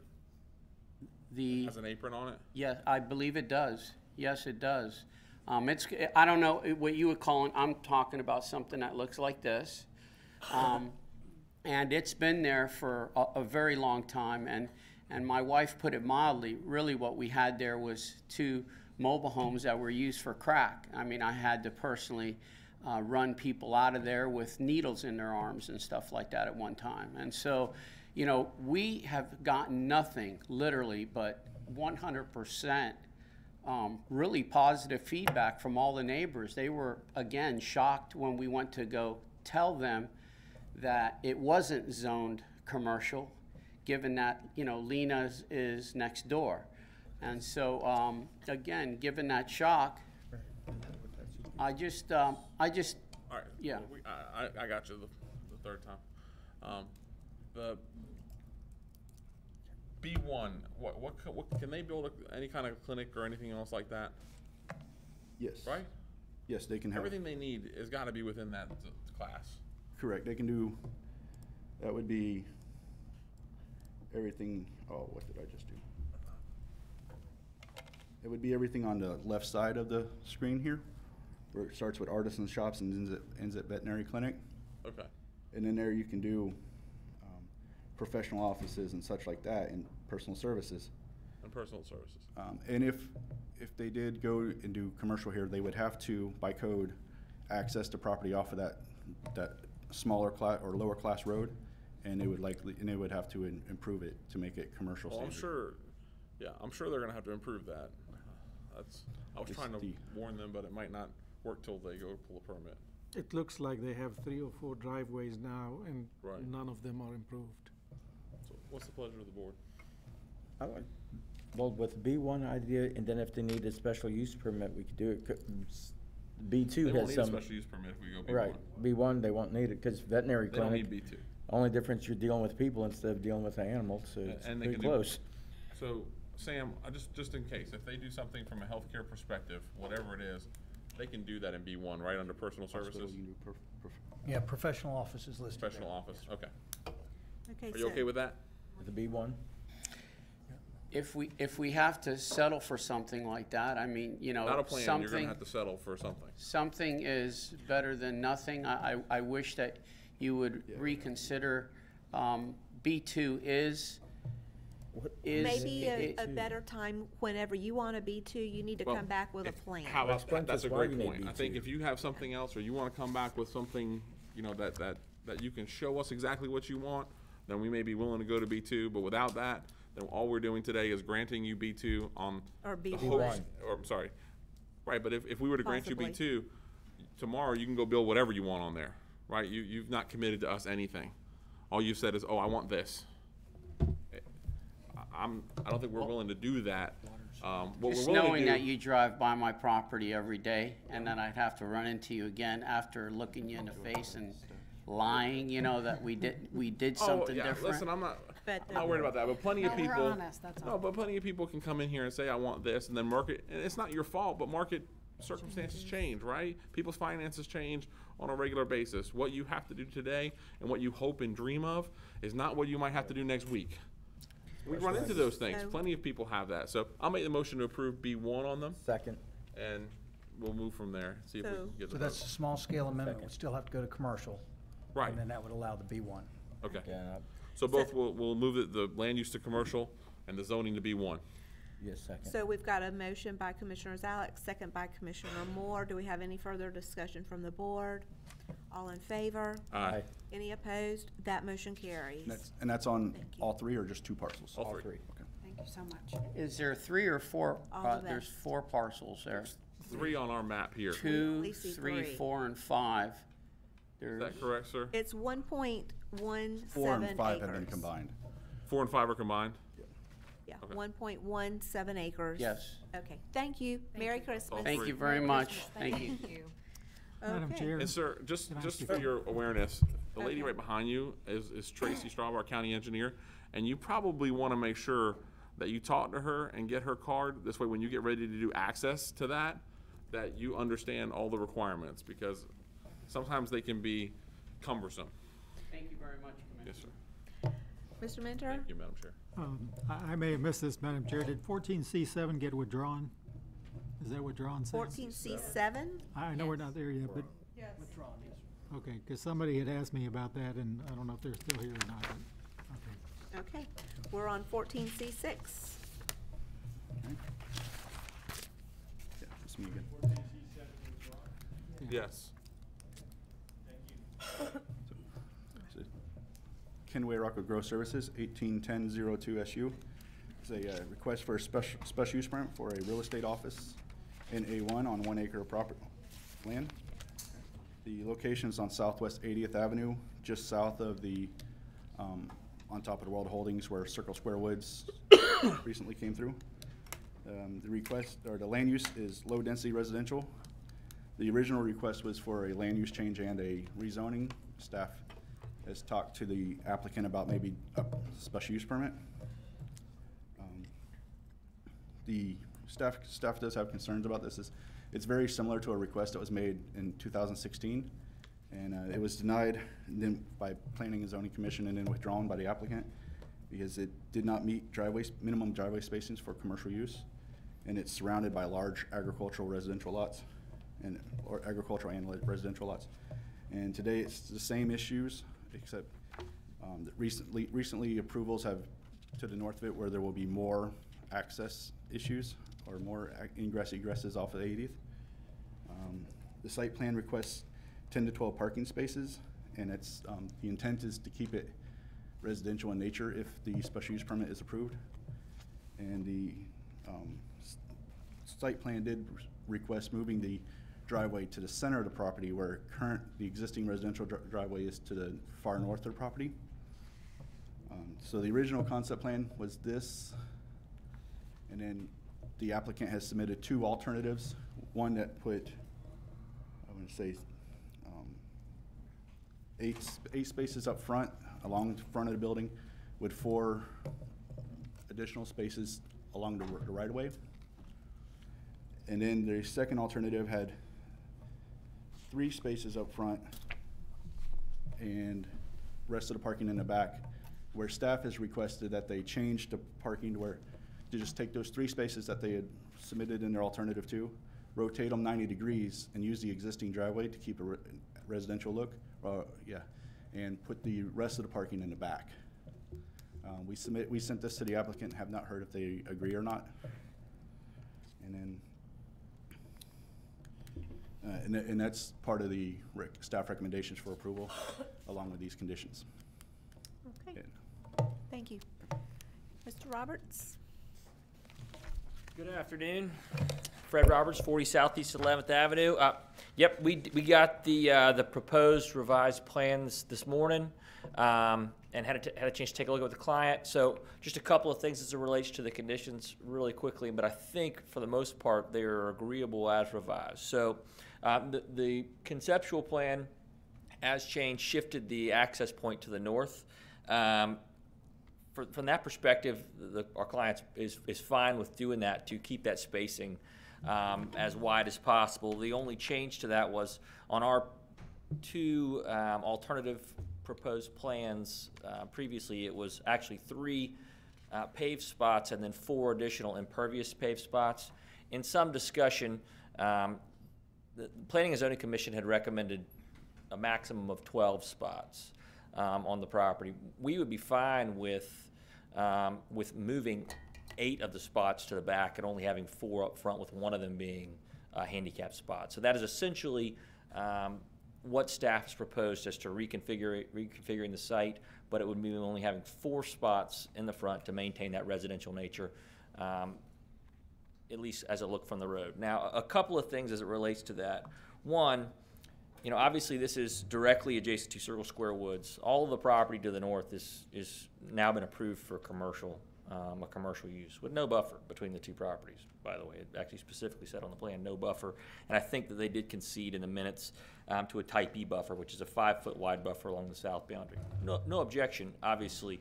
However, the residential nature of the property is obviously changing. That segment of 80th is changing kind of significantly. One, because of what's going on with Circle Square Woods and some of the additional commercial nodes in the area. And 2, because of attempting to maintain that residential nature, which we fully intend to do with elevations and look, is somewhat muted by the fact that we're required, as is as is on top of the world, would be required, as is on top of the world in their commercial nodes, to have type A buffer along the frontage. So it's actually not going to have a whole lot of visual connectivity with Southwest 80th, which is fine for our intended use, but it sort of takes away from the intent of preserving the residential nature. Would be our assertion in that regard. So, kind of boiling it down to just the conditions as staff's recommended versus what was recommended by planning and zoning. Staff recommended, I think it was 9 parking spaces. We would request that it remain at 12. However, with only 4 being in front of the front on the Southwest 80th side of the property.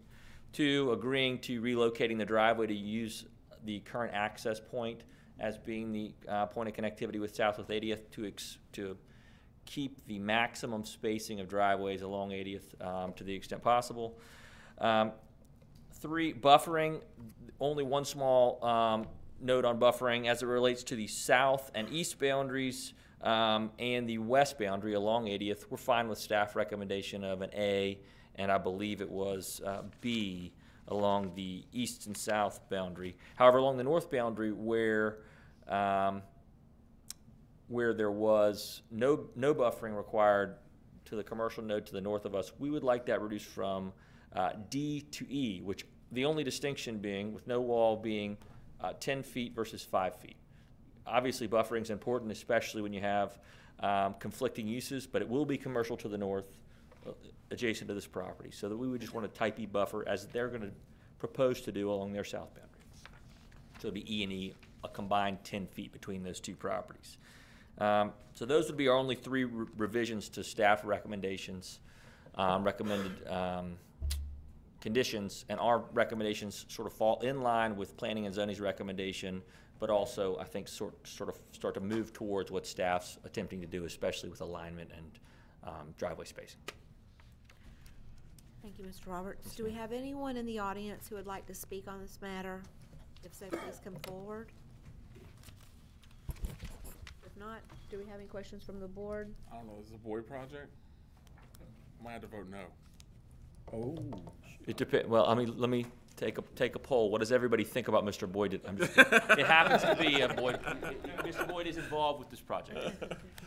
So the only question I have for Monier is, will they have to do a deceleration lane like the rest of some of those, or is it just so small that it's not going to affect the traffic Probably flow? not Okay. with this size of development. Yeah, I think I'm it's only good. concerned just making sure 80th works over the long haul, but Right. that's only going to be, if they won't even trip the thing to have to do a traffic study, right? No. Right, Fred? Not I don't that know. small. They will have to do some level of traffic evaluation. It depends on the intensity. What we would need from them in the future, probably some additional right-of-way, but that when 80th Avenue is designed, we will deal with them. Yeah. Absolutely, and as currently one of the conditions, Commissioner, if I may, is that it's right in, right out only. Obviously, that's going to change. 80th, I think, it's really not in the long-term plan. It's sort of the intermediate to short plan for significant improvements. And as the additional portions of on top of the world are improved, they have very significant traffic improvement, including, I think, 2 or 3 new lighted intersections, major widening of the intersections. So that's the dynamic is changing dramatically, and this will be obviously part of that. But eventually, you will know that will continue to be right in, right out. Oh, yeah, Once absolutely. The road is. Yes, sir, absolutely. But I think the configuration being right in, right out will also change as that goes forward. In fact, I think maybe even to that point, there's a widening plan for 80th. I mean, there's going to be some changes there to buffering, but it'll still be right in, right out. That we understand. Madam Chair, I move for approval. Second. We got a motion by Commissioner Zalek. With Sec- the with the modifications. Yeah, what he said. With the modifications that were So proposed. staff had a modification of 3 parking spots up front, right? And And the- then, so we'll do the 4, but the total of 8 or 12 12 parking spots, the rest of total them in the back. And the E-buffering. And then what was the part about And- Southwest 80th Street? That's it. If I could just clarify one thing in our notes, we actually removed the buffering to the north because of what was approved up there. Right. Yeah. So, Okay. But they only need on the south side he talked about. right, to the south and to the East. east, because that's where the residential Right. properties are. Okay. So no buffering then to the north then. Correct. No We're buffering. fine with that. Yeah. Okay, so we got a motion by Commissioner Zalek, second by Commissioner Moore. Any further discussion? All in favor? Aye. Any opposed? That motion carries unanimously. Thank you. Merry Christmas to you folks. And next, with 14C7 pulled, withdrawn, 14C8.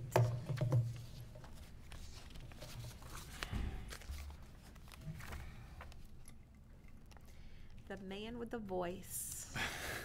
Yeah, wonderful job this morning. Thank you. Thank you. We really work hard. I'm glad you appreciated it. Very nice. Great job. Yes. Sure did. For the record, Juan Castillo, planner for Marion County Growth Services, planner 2. Presenting case number 1812-04-SU. Applicant is requesting to build a 2,000 square feet building with a playground for the purpose of children's ministry in an A1 rural land property. The recreation facility will include a small building with bathrooms, a food service area, a pavilion with an added small playground. The property is about 20.34 acres in size, and that includes both parcels. The property owner owns both parcels on the proposed application here, and the applicant lives on site. Site is primarily wooded with heavy vegetation to the north, and the applicant is proposing to keep most of the vegetation in order to create a natural atmosphere for the ministry. This is another image of the property, the trail leading to the north of the property end. And another picture. This is showing generally where the applicant is proposing to place the building. And then you can see over yonder the applicant's house. Everything behind this picture is all wooded. As I stated, the applicant is within rural land use in A1 general zoning, agricultural zoning, excuse me. At the PNC, there was opposition, though staff has not received any written opposition. And the primary concerns of the opposition was a perceived incompatibility with the applicant's proposal with the zoning and land use, the potential for the proposal to become larger than what it's initially being proposed, and the proposal to become a nuisance to the property, to the opposing property owner's property.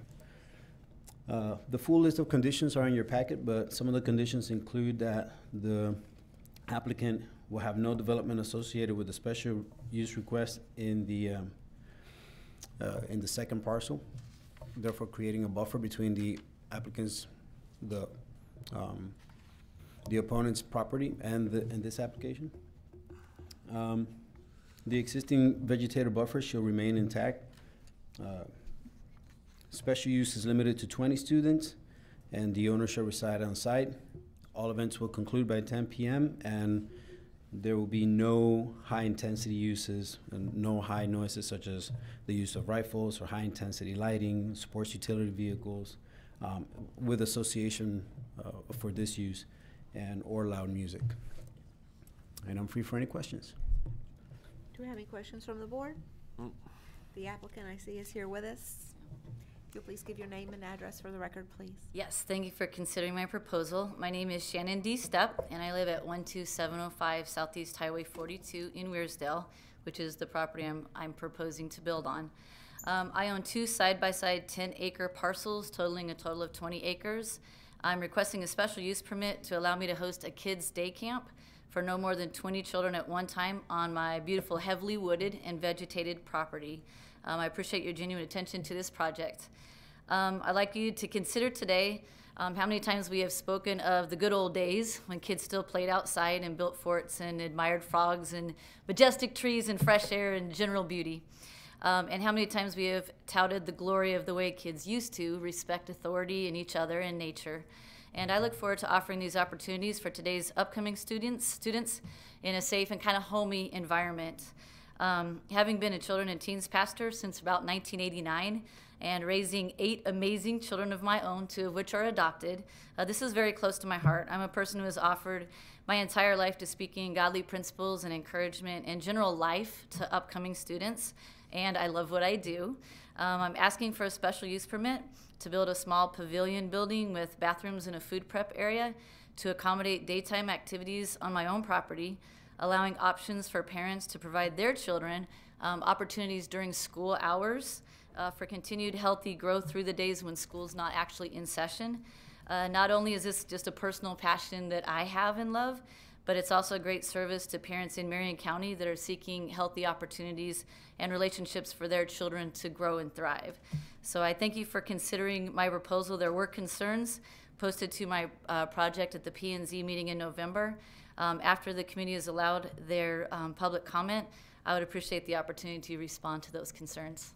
Thank you. Do we have any questions for the applicant at this moment? Not yet.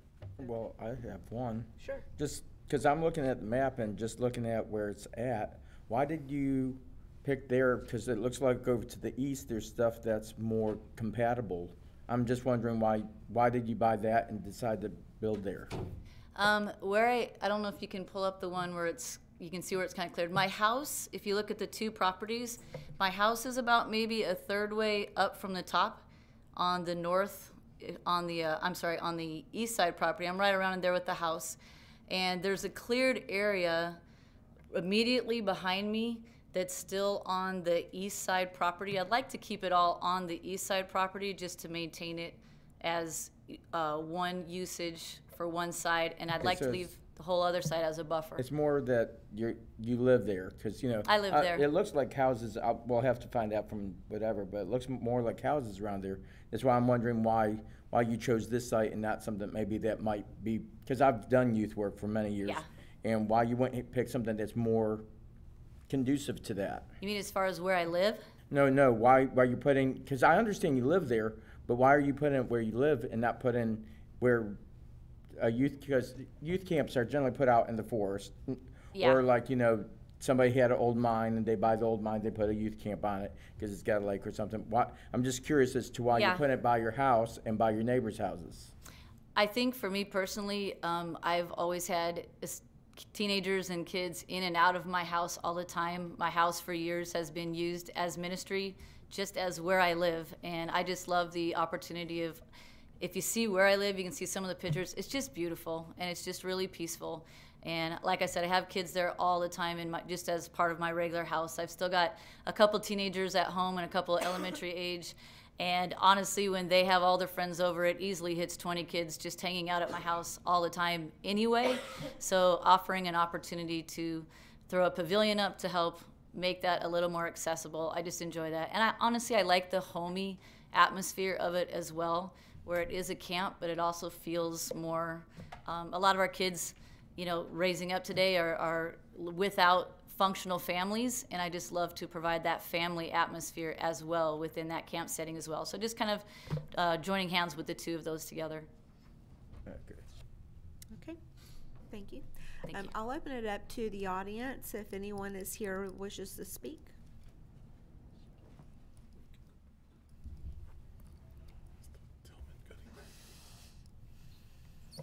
I'm Jimmy Gooding. I'm an attorney with offices at 1531 Southeast 36th Avenue, Ocala. I've been requested to represent two neighboring property owners, Jerry Wynn and Doug Johnson. I don't object to providing kids with an opportunity for recreation. I just don't think this is the right use at this location. 2,000 square foot building for 20 kids seems like a fairly large facility to me, particularly when you're adding a kitchen in there. I'd note that it's somewhat difficult to police the number of kids, but more importantly, I think that this project could be the camel's nose under the tent, that if they can get a special use permit for 20 kids, it would be much easier to come in and request permission to make it for more. In addition, I note in the application that they do not anticipate the need for signage out on the highway yet, but that they could request it in a future application. Again, another camel's nose under the tent possibility. More importantly, I think, is the fact that, as she pointed out, this is a peaceful neighborhood. I have kids. I don't have anything against kids, but kids can be extremely noisy, particularly if you get 20 of them at the same place, and particularly if you go until 10 o'clock at night. As Commissioner Moore indicated, this is not an unusual use.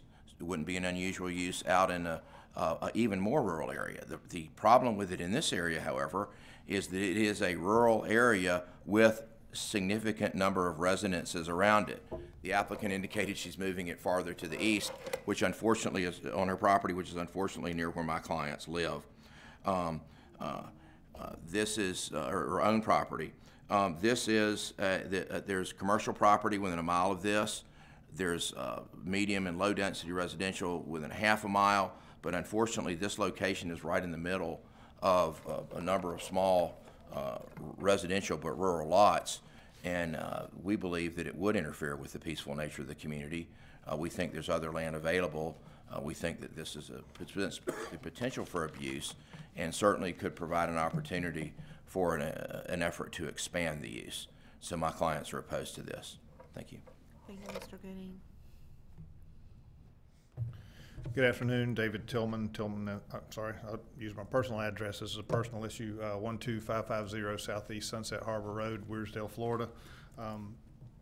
This project is moving in somewhat next door to my home there in Weirsdale.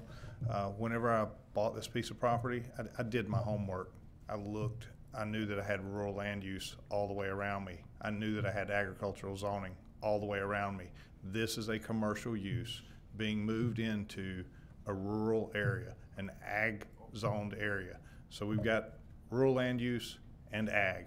The whole comp plan amendment that was came before you today that y'all postponed was to do nothing but preserve additional farmland. And yet I've got a commercial use coming in next to me that I'm trying to defend my property to keep it out from my neighborhood. This is not the right place. This is not the right location. She described it as beautiful and peaceful, and it is, and I want to keep it that way. I don't want to listen to 20 kids in my backyard at 10 o'clock at night, up to 10 o'clock at night. I don't think that's an appropriate use adjacent to my home, and I would ask that you would please deny this application. Thank you, Mr. Tillman. Do we have anyone else in the audience to speak to this? If we can have the applicant come back up. Yes, ma'am. You've heard some of the concerns. Yes, ma'am. At our preliminary meeting, Mr. Tillman offered his concerns over my project based on a few primary fears. Number one, fear that my project would grow, which came up again today. Fear that the project would adversely affect the wildlife, which did not come up today again. Fear that my students would be a nuisance to the neighbors and disrupt the A1 zoning that is relatively common to my area, and fear of being disturbed at all hours. I'd like to briefly address these issues. One of Mr. Tillman's fears is that if my request is granted, I will petition the board at a later date to expand my special use permit to allow even more activity on my property. And with all due respect, that's not what I'm asking for. I'm asking for a fairly small request. And if I understand the process correctly, and this is my first time doing this, so if I'm wrong, correct me on that. But if I desire at a later time to expand the project, do I not have to go through this process again? And would it not be again available for debate? Is that correct? Okay, so it's not like I can just ask for this and then do whatever I want. This keeps me within the confines of this contract. Is that correct? Okay, so if that's the case, then I would consider that really a moot point. That's not what I'm asking for with this special use permit, and I don't think that fear of asking for a future permit should negate me from a fair hearing on a small petition that I am requesting. Secondly, Mr. Tillman's next fear is that my project would adversely affect the natural fingerprint of the property. As you can see from the packets that were presented to you and the pictures, my property is heavily wooded and full of all kinds of vegetation. In fact, because the property was used for many years as a money-making plant nursery, there are even many more unique plants growing all over the property. I love nature, and I desire to preserve the beauty of live oaks everywhere. There's beautiful camellias, whole patches of aloe, loquat trees, banana plants, a whole section where jasmine has just taken over a whole area. It's just beautiful. I have no intention of disrupting the beauty of nature, but rather of just sharing the beauty. Another stated fear is that my project would disrupt the A1 zoning of the land. While it is certainly not a right for those who live in A1 to use their properties for such things as day camps, neither is it wrong, hence this very board that we're sitting before today with special use permits. Within my immediate area, there is a community residential home that was approved for a special use commit, as was a winery, including the manufacture and sale of related retail. There are 4 RV sites that were approved, and multiple permits for Eaton's Beach Restaurant and their extended parking have also been approved. As I drive my 2.5-mile drive east from Highway 441 to my own property, I pass a real estate office, a lawyer, a horse boarding business, the winery, and then just past my property is even a bed and breakfast. So adding a small camp would be compatible with the A1 community in which I reside and the dynamics in which I live. I see this every day. It's where I live. My property is on a major highway, Highway 42, that connects all kinds of commerce. Some of it is zoned commercial, others are A1 with granted special use permits. And my property itself existed for years as an A1 property with commerce as a nursery. So it's not unusual for my area to have these special uses. My property is not like in a gated community, and it would not adversely affect the neighbors around me or their ability to peaceably enjoy their own properties and their own feelings of security. My own 20-acre property itself buffers us from even being affected by one another's activities. And the proposal that I build to, okay, I think this might have been a misunderstanding. You can see the 2 properties that I own side by side. I want to build on the west side of the east property. So it's going to put me really almost central to the location, but technically on the east property. And that would leave a significant sound and activity buffer to all of my neighbors. Technically, because I'm building on the east property as opposed to the west, in a sense, I am my own closest neighbor on the right. I mean, on the left-hand side, because I have a whole 10-acre buffer there that I'm not even proposing any building for. In fact, just as a kind of side note, having raised a bunch of kids, I have kids at my house all the time, and we have activities all the time at my house just because I have my own kids and all their friends come over all the time. When I've been meeting my neighbors, it's kind of interesting. In the last year, I've met a couple of my neighbors who said to me, I didn't even realize you had kids. And I have kids in my house all the time. But the 20 acres offers such a buffer that none of them have even recognized that to be an issue at all. Mr. Tillman's next stated fear is of him being disturbed by my activity at all hours. Evidently, in his past, he has been close to a daycare that he described as having people coming and going at all hours. Again, with all due respect, this is not that. As you can see on my petition, as a matter of mere protocol, I stated that all activities would be finished by 10 p.m. My project, however, would consist of activities during general school hours. Also, to best understand this, please understand, again, that I'd like to build on my east 10-acre property. And I'm not proposing any building on my west 10-acre property. And if I read my map correctly, Mr. Tillman's neighbor actually borders my west property on the northwest corner, if you can see up there. And then Mr. Tillman borders him. So it's not really that this is not really even happening, as he would say, in his own backyard.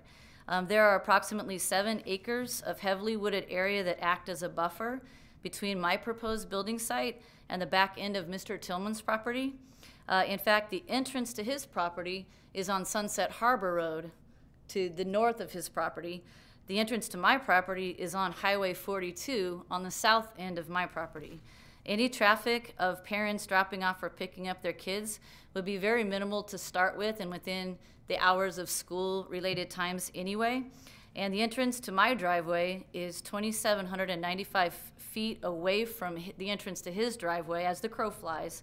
And that's an equivalent of over half a mile.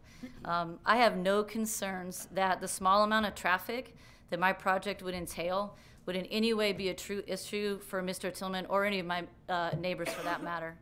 I would just strongly encourage you today just to closely consider the technical facts that are in front of you and look into your own hearts too. You know, what kind of legacy do you want to leave for those coming after you?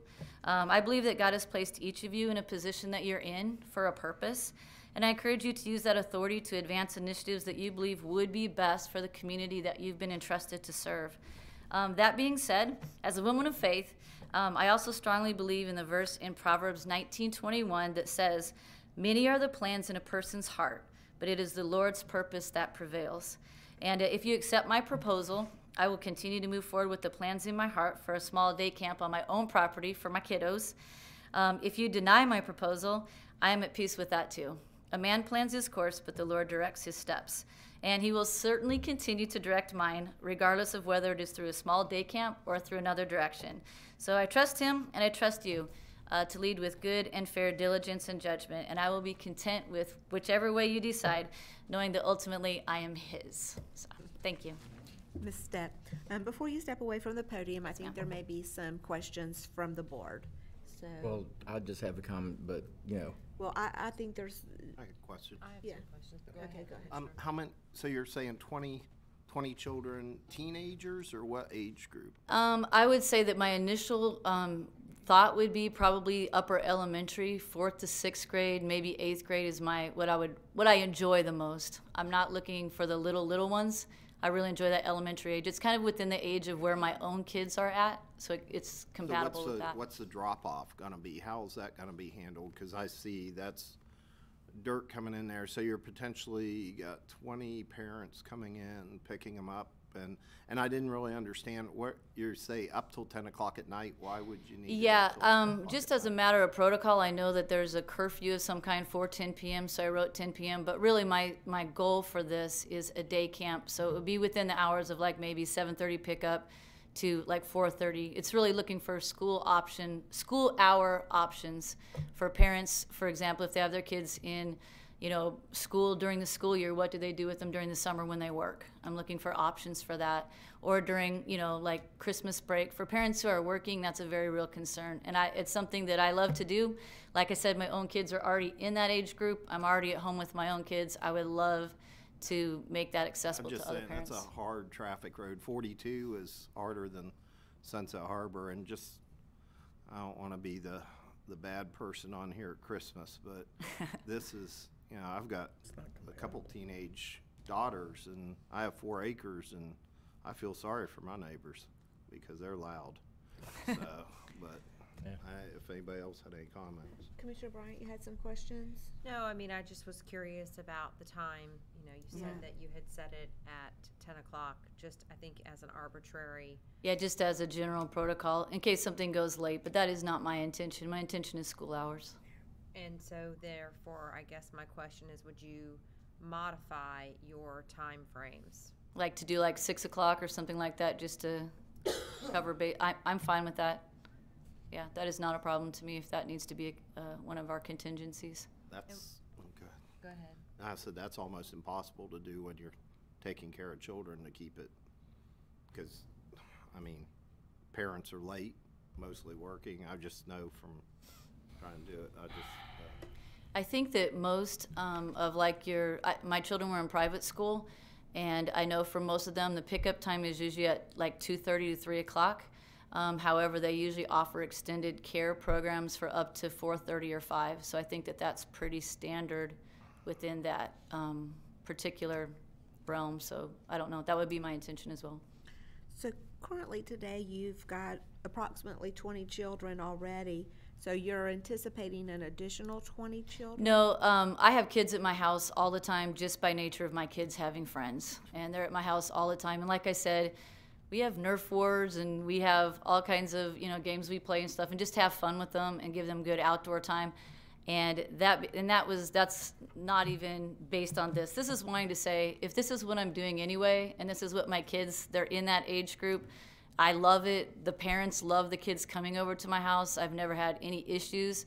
This is the first I've heard any issues was when I applied at the P&Z meeting. And I think that it's probably pretty fair to say that he probably didn't even know I existed until I applied for this, because I can almost guarantee you he's never even heard of anything off of my property. So I think that it just makes sense for me in this season of life to do this with my life and make a difference in some kids. I will share my concern is if there's already approximately 20, we're going to add another approximately 20, taking it to a 40. I would say that if I have kids hanging out at my house and there's a ton of them, no big deal. This is separate. This is something that I would see as like a day camp, and this would be something I do during the day with my time on more of an issue of helping do child care for parents. It would be specific kids.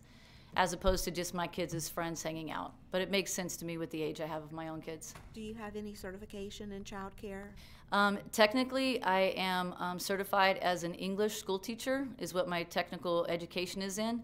I work as a children's pastor right now at Sacred Fire Ministries, and I've been doing in Bellevue, and I've been doing ministry.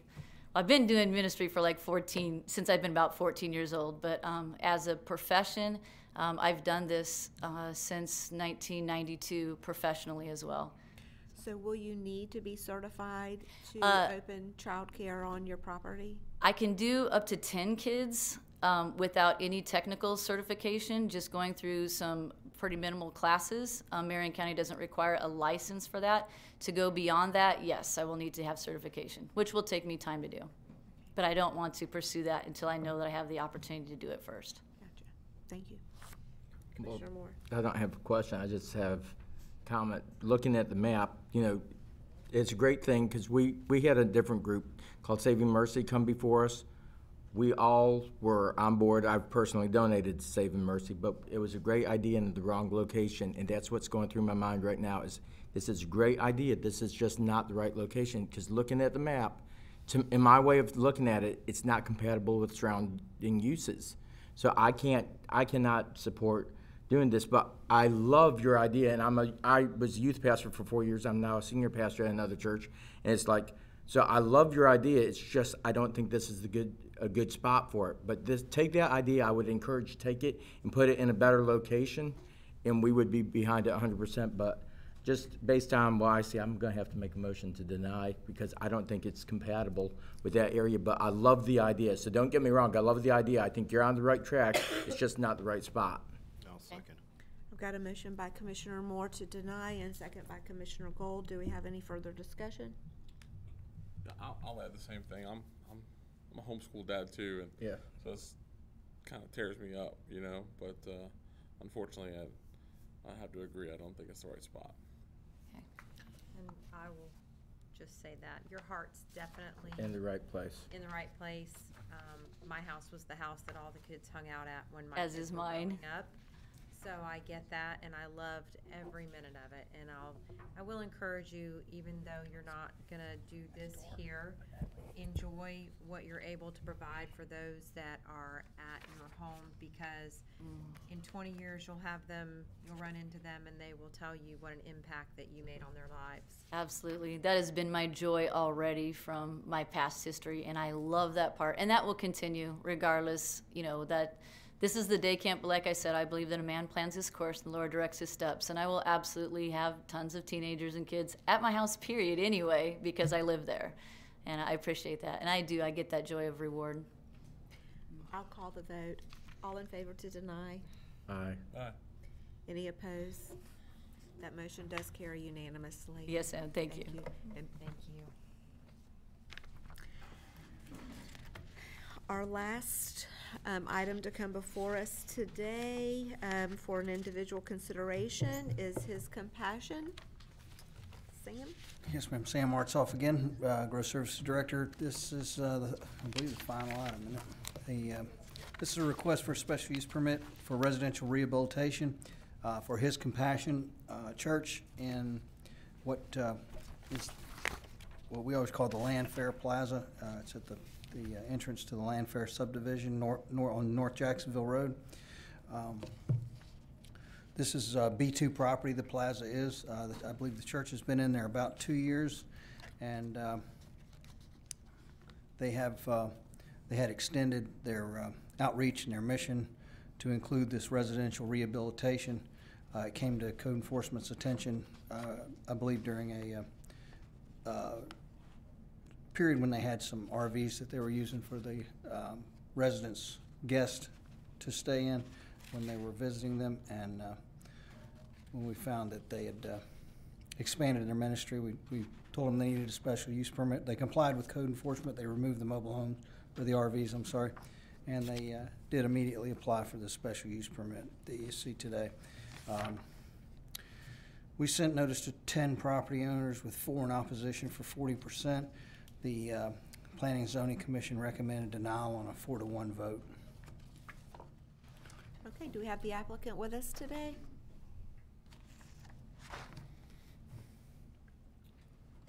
If you'll please give us your name and address For the record, my name is Larry Lansbury. If you want to, you can call it Reverend Larry Lansbury.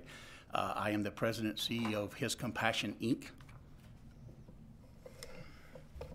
My name is Greg Cronmiller. I am the director of Logos Lodge. My address is 9093 Southeast 108th Place. Okay. So. Can I start? Absolutely. Go. To start off with, first, let me tell you a little bit about His Compassion. I took over His Compassion about 7 years ago. It was a ministry here in town that was underneath the umbrella of Living Waters Church of God, which was called Operation Compassion. I've been a missionary pastor for over 30 years. I was in Haiti for the last 10.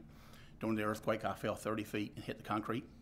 Came back here to recuperate, and in doing so, one of my board of directors of my ministry was a member at Living Waters, brought me here, put me on his property to live. Started going there.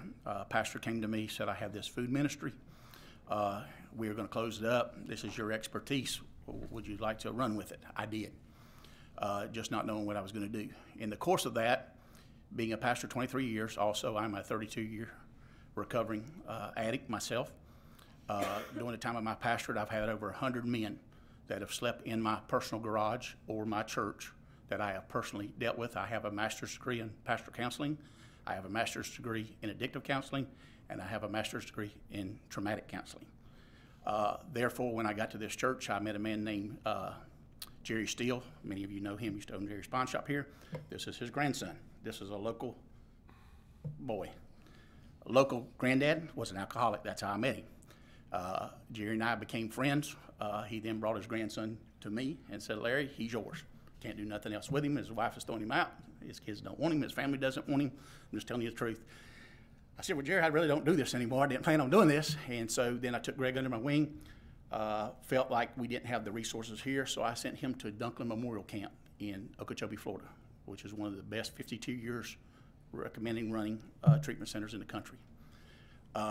We then, after Greg came back successfully, has succeeded. Also, his brother has succeeded. His cousin has succeeded. We have several men over there, Bill of which, Bill, stand for a minute, a recent graduate, has succeeded. He was a local business owner in this community. How many people did you employ, Bill, at one time? If you can just. He employed 26 people. I'm just trying to tell you. I understand. And the reason I'm saying this is we are not a drug rehab center. That's what I want to get clear. That terminology, addiction, comes up and everybody goes crazy. We deal with only men. We do no detoxing, which means nobody's on drugs when they come to us. If they are in a situation where a pastor and or the sheriff's office or somebody calls us, we then have a deal with the centers. We send them there. They have to be released by a doctor. They have to be signed off by a doctor because we don't deal with none of that. I could get into that. I have a license and have in the past to do that. We do not want to do that. We want to help men in this community that have families in this community that just need a hand up, not a hand out. And that's what we're trying to provide. I think we have done that respectfully.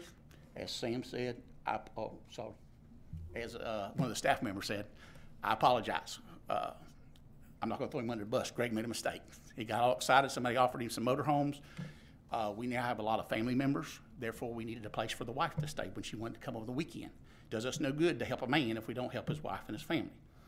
So he got all excited. He got him set up, brought him out. I said, Greg, I don't know if that's going to work. Well, of course it didn't. We immediately, I think maybe, I can't remember who gave me the violation, but I think within 5 days, those things were removed immediately off the property. We have all intentions of completely fulfilling the property. If you don't know the property, it's an old strip center across from the Journey Motel. We picked this area specifically. I am starting up church services there. Matter of fact, I'm in contact with 5 churches right now that may be leasing space from us in the near future to help smaller churches get started. To my knowledge, these men, Greg can tell you, Greg runs the program. I'm here to support him. I'm the boss in charge. We have curfews. This is a 24-hour hands-on program. This is not a typical guys go out to a halfway house, work all day, pick up whatever they want to, come back. People are riding around the neighborhood trying to sell them drugs because they know it's a halfway house. These guys aren't out on the street at nighttime. They can't even go to the bathroom at church without another guy going with them. It's just that these men fall into a whole different category than I think what's been depicted. All we're asking for is a special needs permit to allow us to help. We did put a number in there because staff said I had to put a number in there.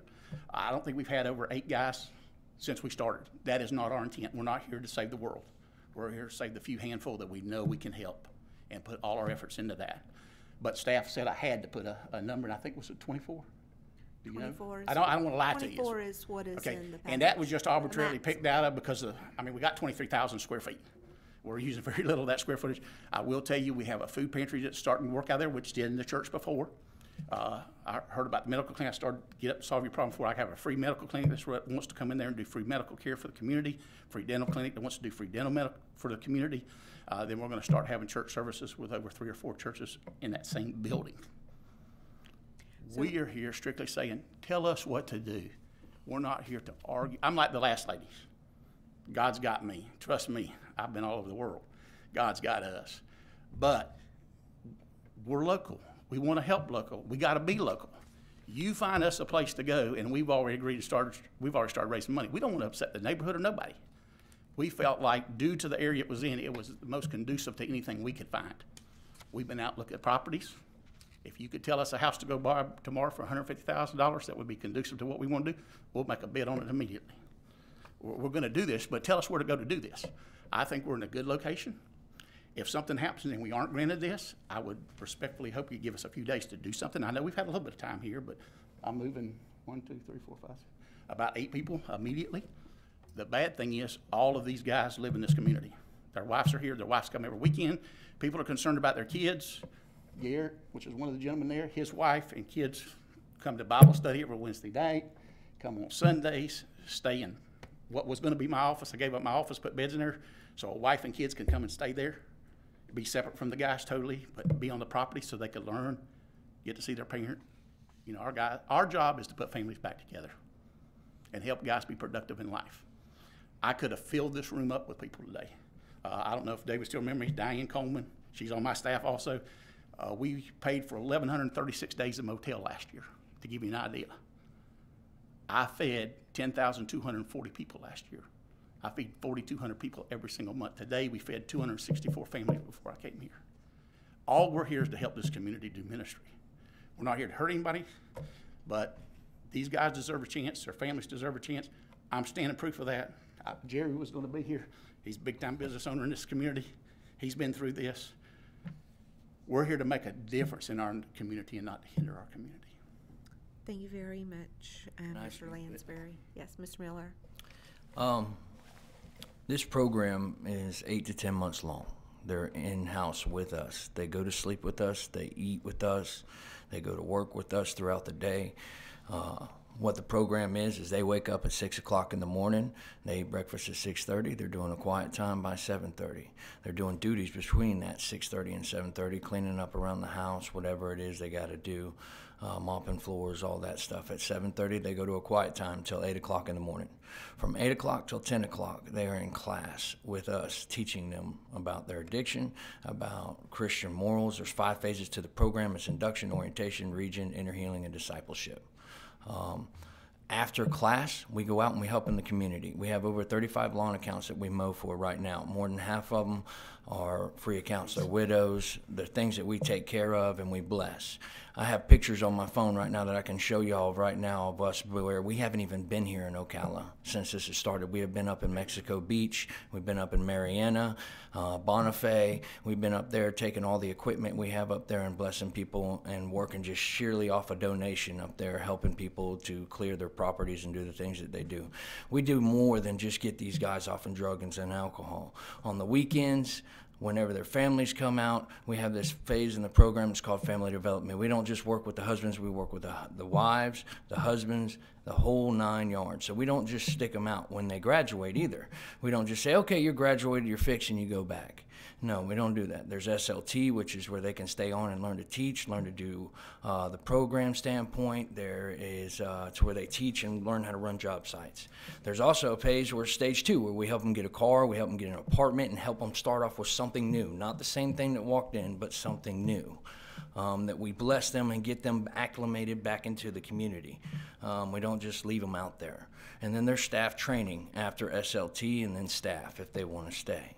If the Lord's calling them to ministry, if they feel the Lord's drawing them, then they stay. But this program is a very good program. Like I said, Dunklin Memorial Camp, it is a sister program to them. It's not Dunklin, okay, but we run their criteria, the exact same program. It's been around for 52 years in Stewart and in Okeechobee.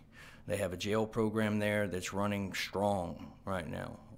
It's the exact same program. We went down there and we trained with them. That's the program that we run here. These guys cannot even leave the parking lot. If they can't even cuss. If they're cussing, they can be dismissed. I mean, it is a very structured program.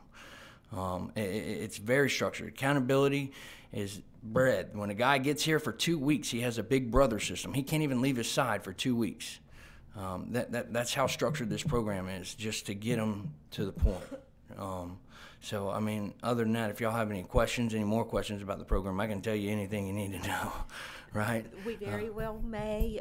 What I'd like to do at this point is open it up to the public, and then we'll bring it back to the board to address any other questions that they may have, we may have. Anyone in the public? I've got 2 people who have signed up to speak, David St. Vincent and Austin Dillard. If you'll both come forward, I've got 2 different podiums. And anyone else wishing to speak, if you'll be working your way down to the front, and when you arrive, please give your name and address for the record, and you'll have 2 minutes.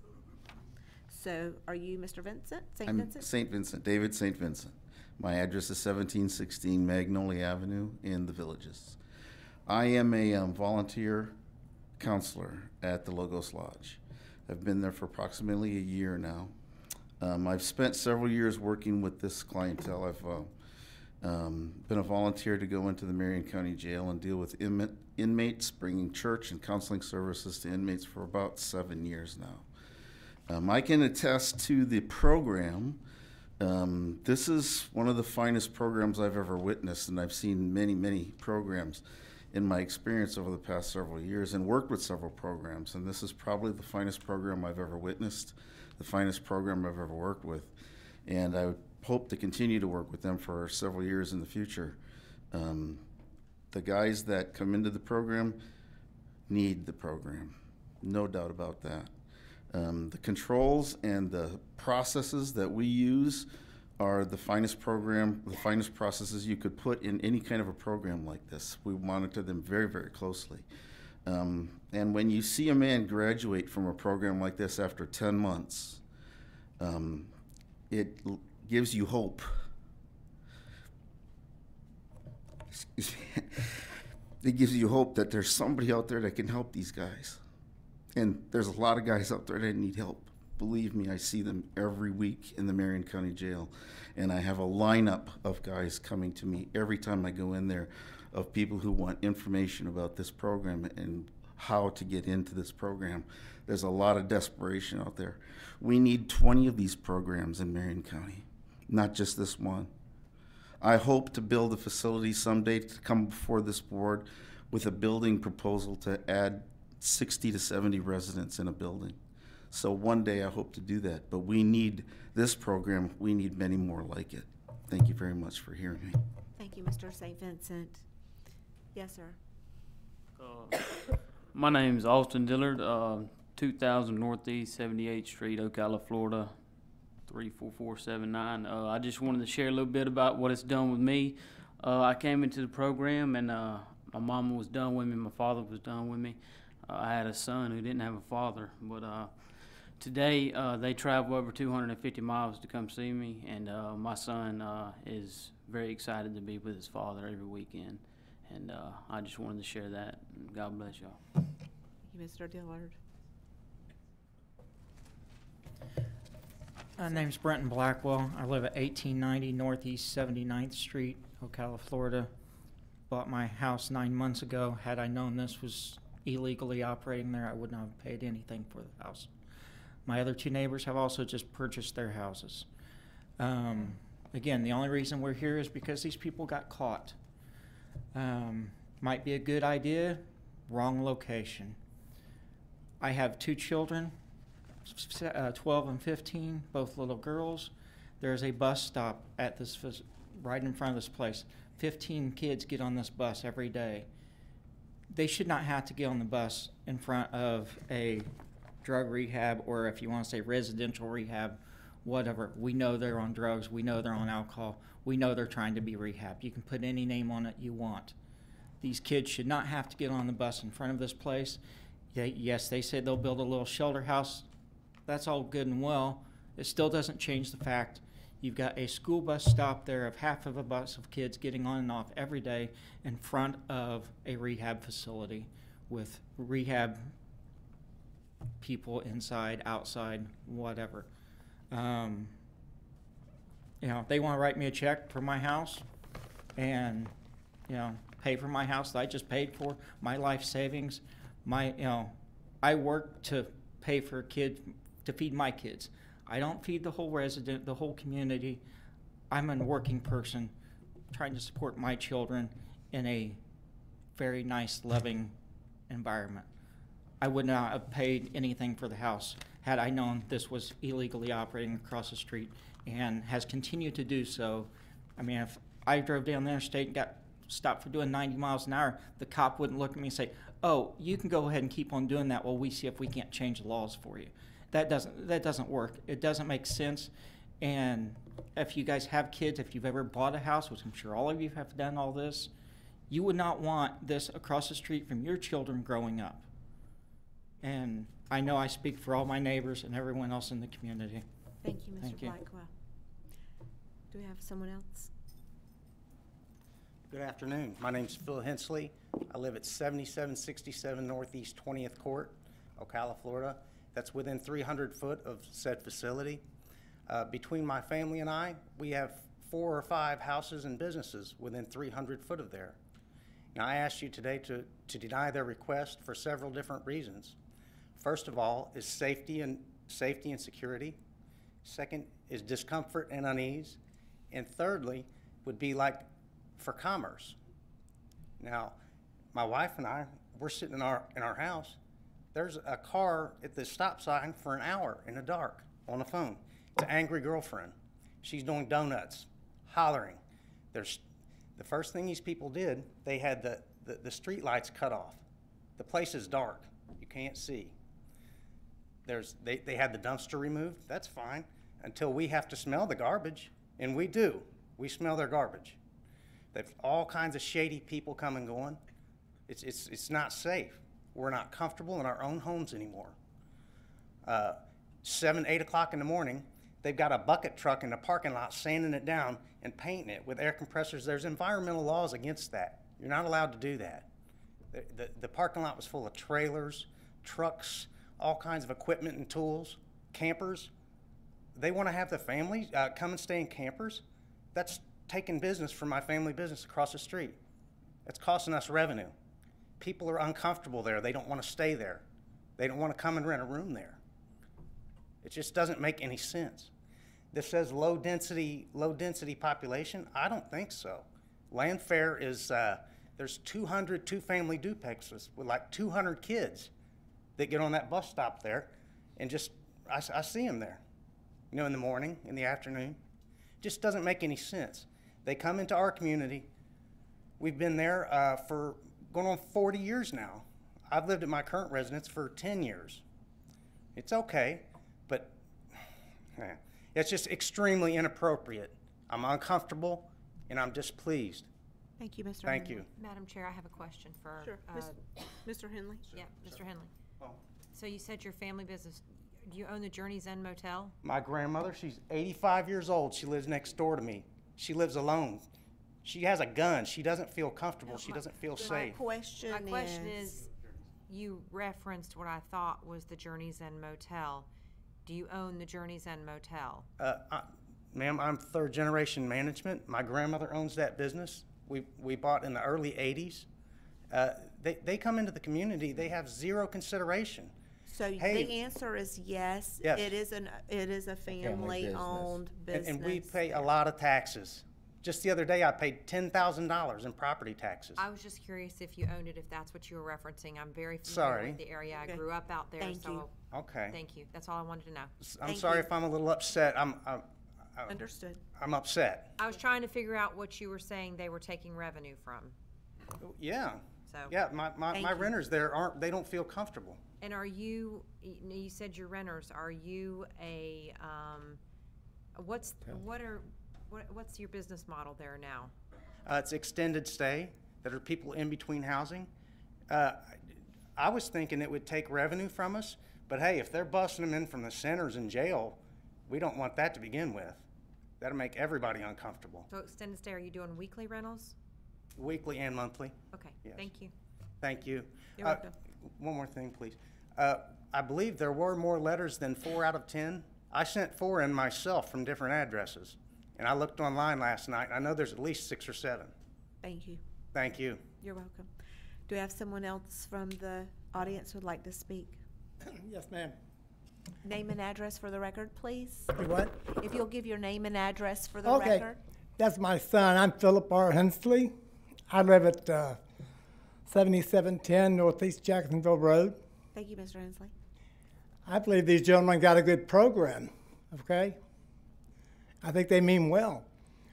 But this is in our front yard. You know what I mean? We got 5 houses total, and then in that place, we got a house in front of it and back of it and beside it, and it's a residential neighborhood, and there's hundreds of kids in and out that road every day. I don't think any of you people would want it in your front yard.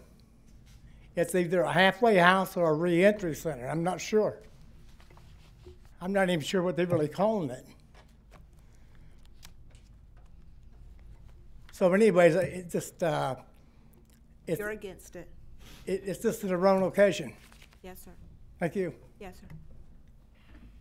Do we have someone else in the audience that would like to speak?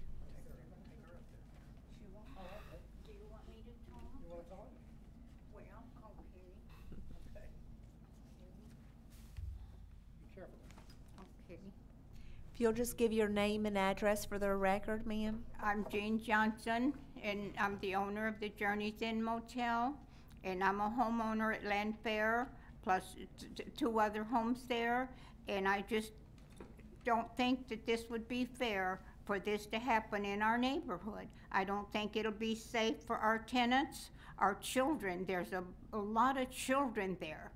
I just don't think it's a good idea. Thank you. Now, do you have a, And do the you have property value is gonna go way, way down. I'm there 36 years, folks. I love it there, but if this happens, then I will definitely not be in Marion County anymore. Do you have a local address you can give us? Yes, 7759 Northeast 20th Court. Thank My you. home is in Land Fair. It's right there facing that building. My motel is on the other side, and my rental property is next door to the motel. Thank you, Ms. Johnson. It's all right there together. Very good. Okay, thank you very much. Thank you for being with us today.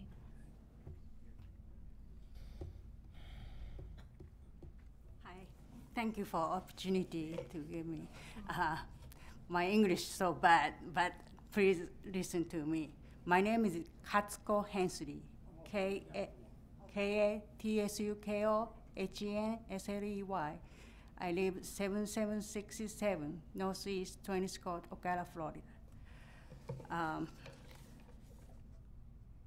Previous issue, we are talking about the big, huge land. 20 kids try to live there, summer break. But our situation, the 10 acre, lots of resident people live, and then maybe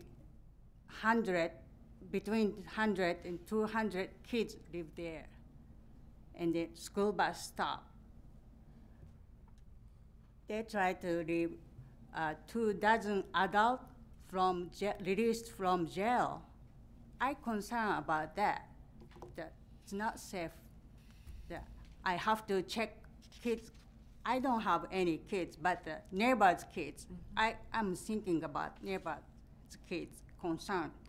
The school bus stop, oh, nothing problem, nobody bother them.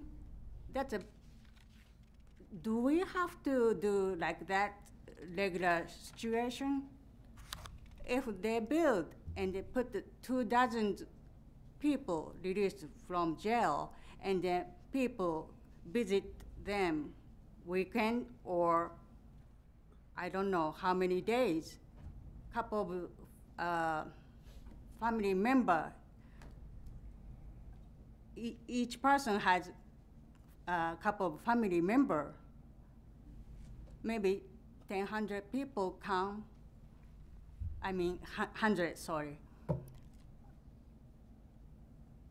I feel so unhappy now if this issue passed. I hope I live safe and then Thank you, Ms. happy. Hindley. Thank you. We appreciate you Thank you. sharing your thoughts about that, and there are a lot of children in that neighborhood. Yes. Thank you. Thank you. Do we have anyone else in the audience that would like to speak on this issue? Mr. Lansbury. Lansbury. And did I thank give you. my address a while ago? I live at 9539 Southwest 70th Court, 70th Loop, Ocala, Florida. Thank you. Stone Creek.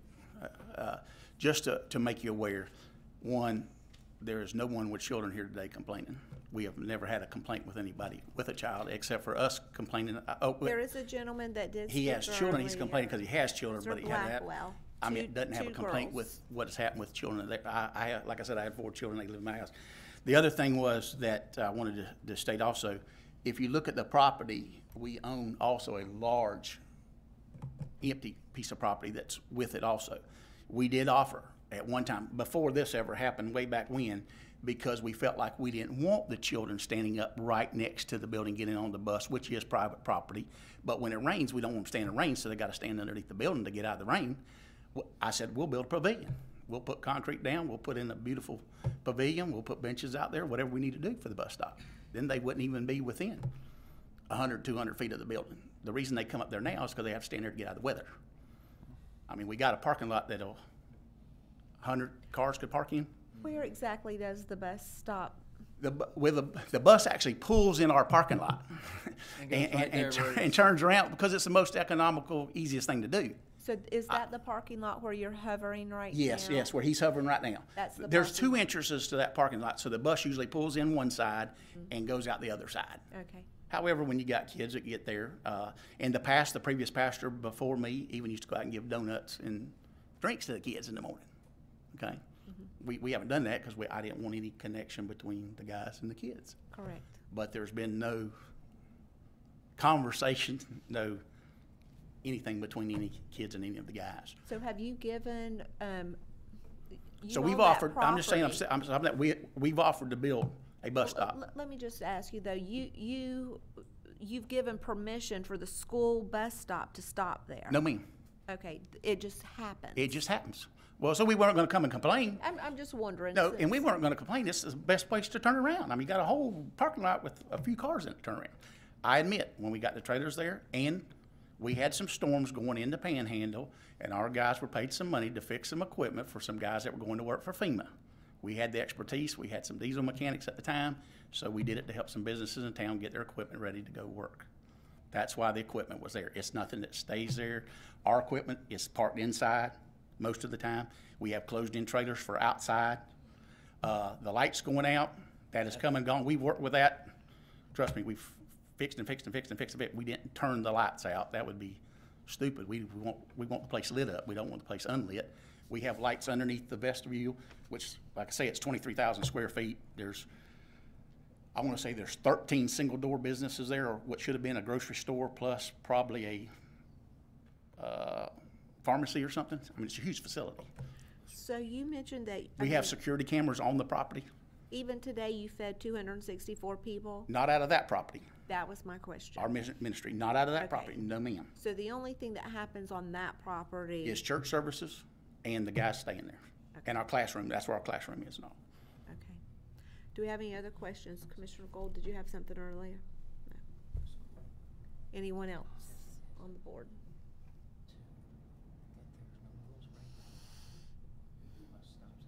Well, I'm And good. one other thing I'd like to clear up, because I'm a very, very honest person. I know the guy's talking about finances. That's my 401k money in that building. You know, our property's worth more than $1 million there when it's finished. It's all donated to the ministry. It's all nonprofit. So it's, you know, other people have There's no doubt you expenses. do good work. Yeah, and so. Yeah. But I'm going to bring it back to the board for some discussion on whether or not it's in the right spot. Right. Questions?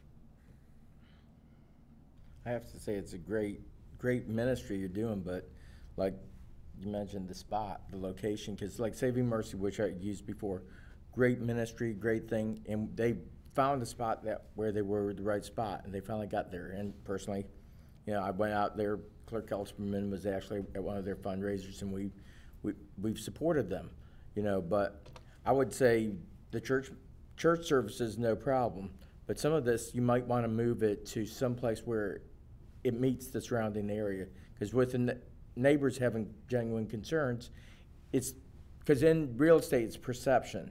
By the way, I'm a real estate broker on top of everything else, but with real estate, it's perception. If somebody perceives there's something, it's going to negatively affect the surrounding property values. So all those houses behind, it's going to be harder for them to buy and sell, and that's going to create a negative impact. Whether that's the truth or not, that's going to be the perception. Correct. And unfortunately, you've got great intentions, but it's negatively impacting your neighbors. And the way I look at things, which is different, you know, than our planning and zoning people, I look at things as far as property rights. A guy named John Locke had a second treatise on government. You have the right to life, liberty, and property rights. And then Thomas Jefferson changed it to pursuit of happiness. But you can do with your property as you see fit until you infringe on your neighbor's rights. That's the problem here is your neighbor across the street says it's infringing on his rights. Neighbors behind, it's infringing on their rights. So it's a great idea, but the location, I would say keep the idea, keep the thing that you're doing, the ministry, just find a better spot. Excuse me, we're not going to lose the ministry. No, I know, don't lose the ministry, but I mean, mean, the church services, I think, are compatible with the surrounding land uses, but, and some of the other, but as far as the ministry itself, that particular portion, try and find something where you can move it to, and maybe our planning and zoning can tell you, here's the areas where it's zoned for. We've been there for hours. We've been there for hours. Do you understand that is B2 zoning? I mean, we can put a motel there. I can about build, I mean, there's a list of 50 things I could build on that property that are way more desperate than what I do. And so we're trying not to do that with the property, but I mean, there's far worse things we do with the property.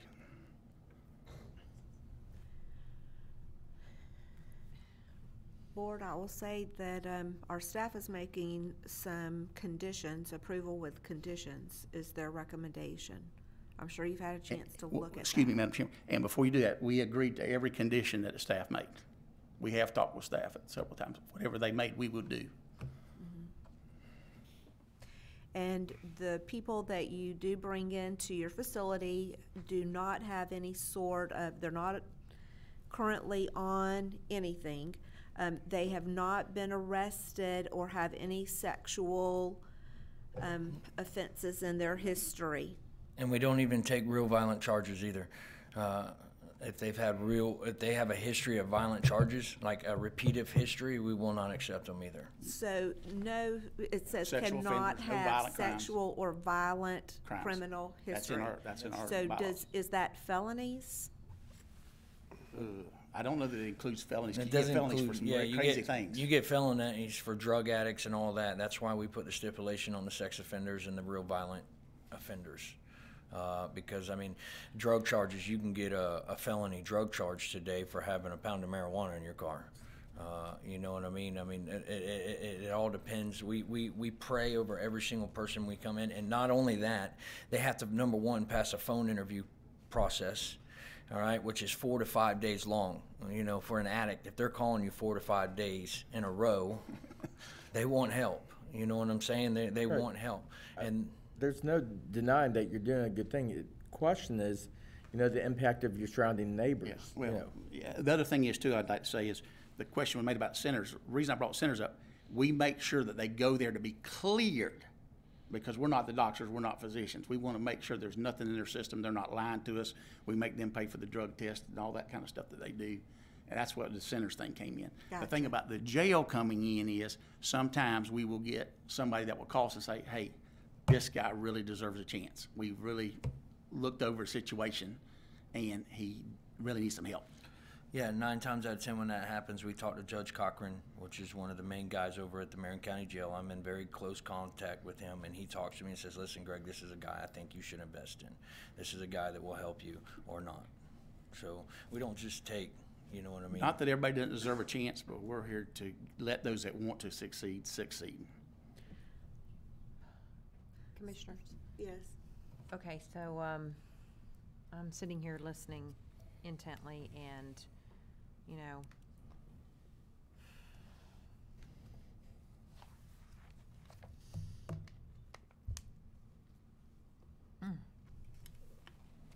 so this is, It's okay. give me just a second.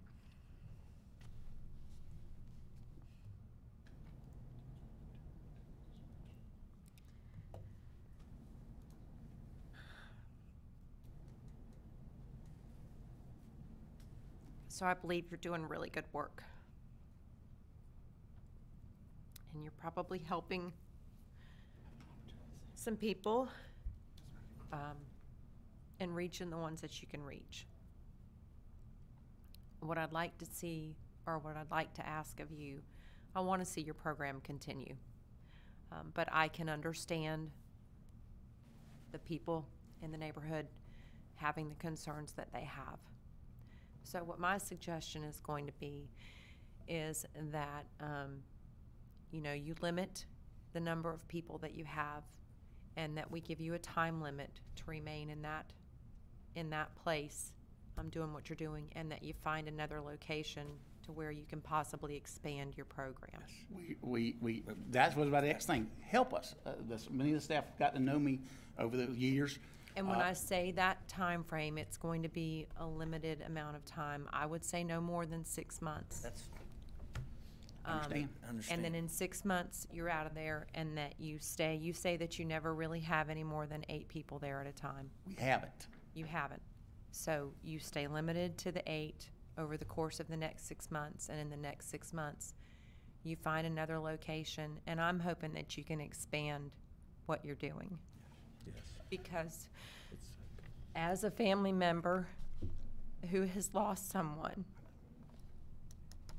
to some of the issues that you're probably dealing with, I'm appreciative of the work that you're doing, but I can fully understand your neighbors and the concerns that they have, not because of the people that are in your, well, not mostly because of the people in your program, but Commissioner Moore does bring up a valid point as to the perception, and anybody in that neighborhood who does want to sell their home or anything like that, they have to disclose that you're there, which could be something that could turn away a buyer for someone's property. I think that is, I believe in what you're doing, but I do think that it's the wrong place. So do I hear the motion to deny, but giving them 6 months to relocate and limit to the current number of 8 at this point? That's my motion. So that's the motion by Commissioner Bryant with a second by Commissioner Moore. Any further discussion from the board? I will just say, to my point about the earlier, this is why you don't necessarily always up the zoning. These are the reasons why you need to try to really be, you know, because quite frankly, they're within their rights to remodel this thing and probably get a permit for a hotel, right? Yes.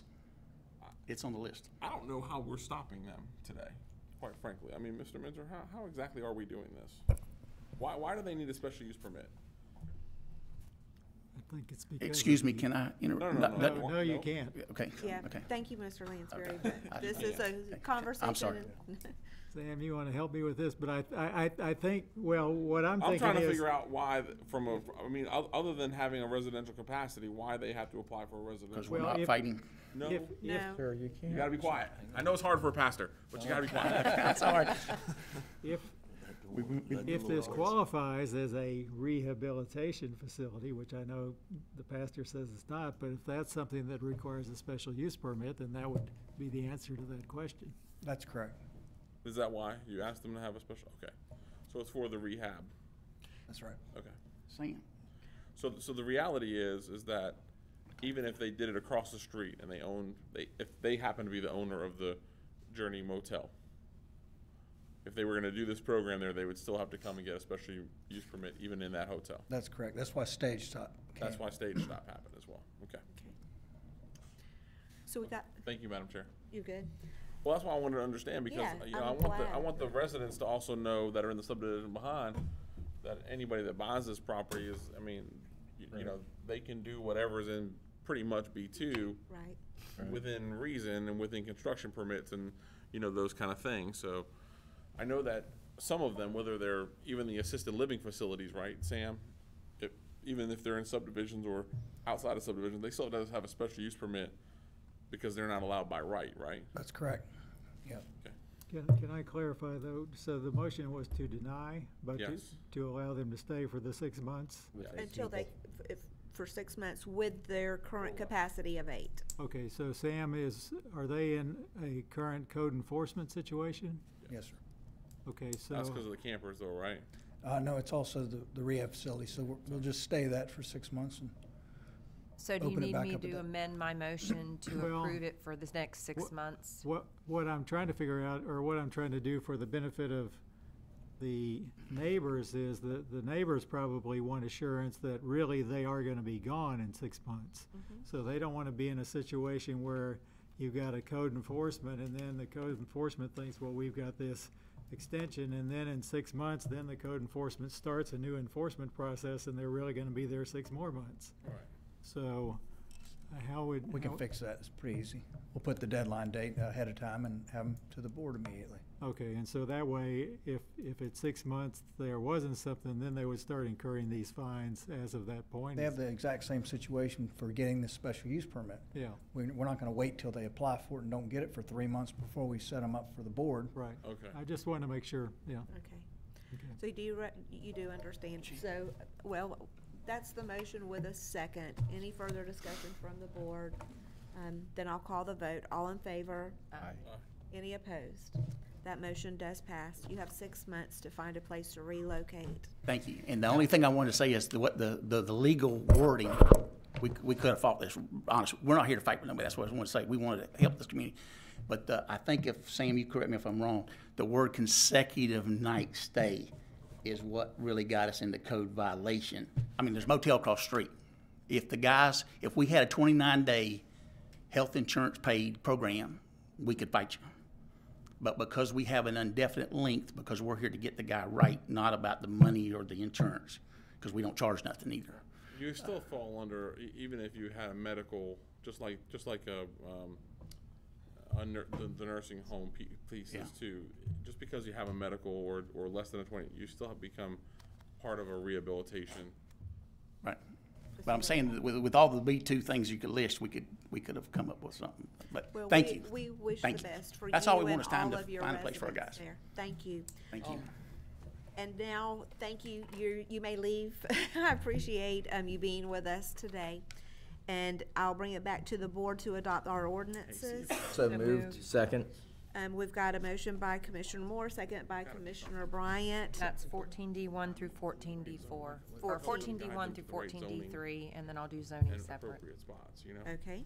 Something that has So, commercial with a motion to approve not be a big deal. 14D1 through 14D3 by Moore, subdivisions don't second have by stuff. Commissioner Bryant. All in favor? Aye. Any opposed? That motion carries. And then we've got So a, move D4. Second. we got a motion by Commissioner Bryant with a second by Commissioner Moore to approve 14D4. All in favor? Aye. Aye. Any opposed? That motion carries. Now, before we conclude today, earlier this morning, there was a date that we were going to reschedule. I just remember January 29th, and I'm sorry, I don't remember what it was we're rescheduling, Item 11C, which was the, tabled that was the workshop request for the department strategic planning. plans. Yes. Okay, sir, what you got? The proposed date was January 29. We An alternate date would be January 31st at 1:30 PM. 1:30? 1:30. So will that work with everyone's calendar? Thank you. So moved. Wait, hold on, let me, can Hold I on. check? I think Nadja already checked, but you may have Okay. something special. Okay, thank you. All right, so, I don't think Good. we need to motion to that, we Yes. just approve. Yeah, we did. Oh, So well, moved. You need to move. we a got motion. a motion by Commissioner Zalet, second by Commissioner Gold. All in favor? Aye. Aye. Any opposed? That motion carries unanimously. And, Can I ask one Yes, Mr. question for Boyd, yes. clarification? You are seeing all those waiver requests for water and sewer connection. That is based on a direction from the board before, that you wanted all those items to come back to the board. If you are set on how you want us to deal with those type of issues, DRC can probably take care of almost most of them. I think when it's connecting to a force main and we've had the testimony that we've had, for me, I'm Right. fine with letting DRC handle those, just those specific ones. Okay. So if those specific one can be worked out through DRC, you don't need us to bring them No. to you. Correct. are you in agreement with that, Oh, you- Commissioner Zalet? Yeah, Commissioner Gold? yeah, for the force main and Marion Oaks, Okay. I'm fine. Okay, And the stuff we probably need to make the decision on. yeah, Right. agreed. Okay, Okay. is that That's good it. direction? Thank you. All right, well, it's been a great day, and I wish you all a very Merry Christmas and a Happy New Year, and we'll be back together for one of these regularly scheduled meetings on January the 15th. This So, thank you.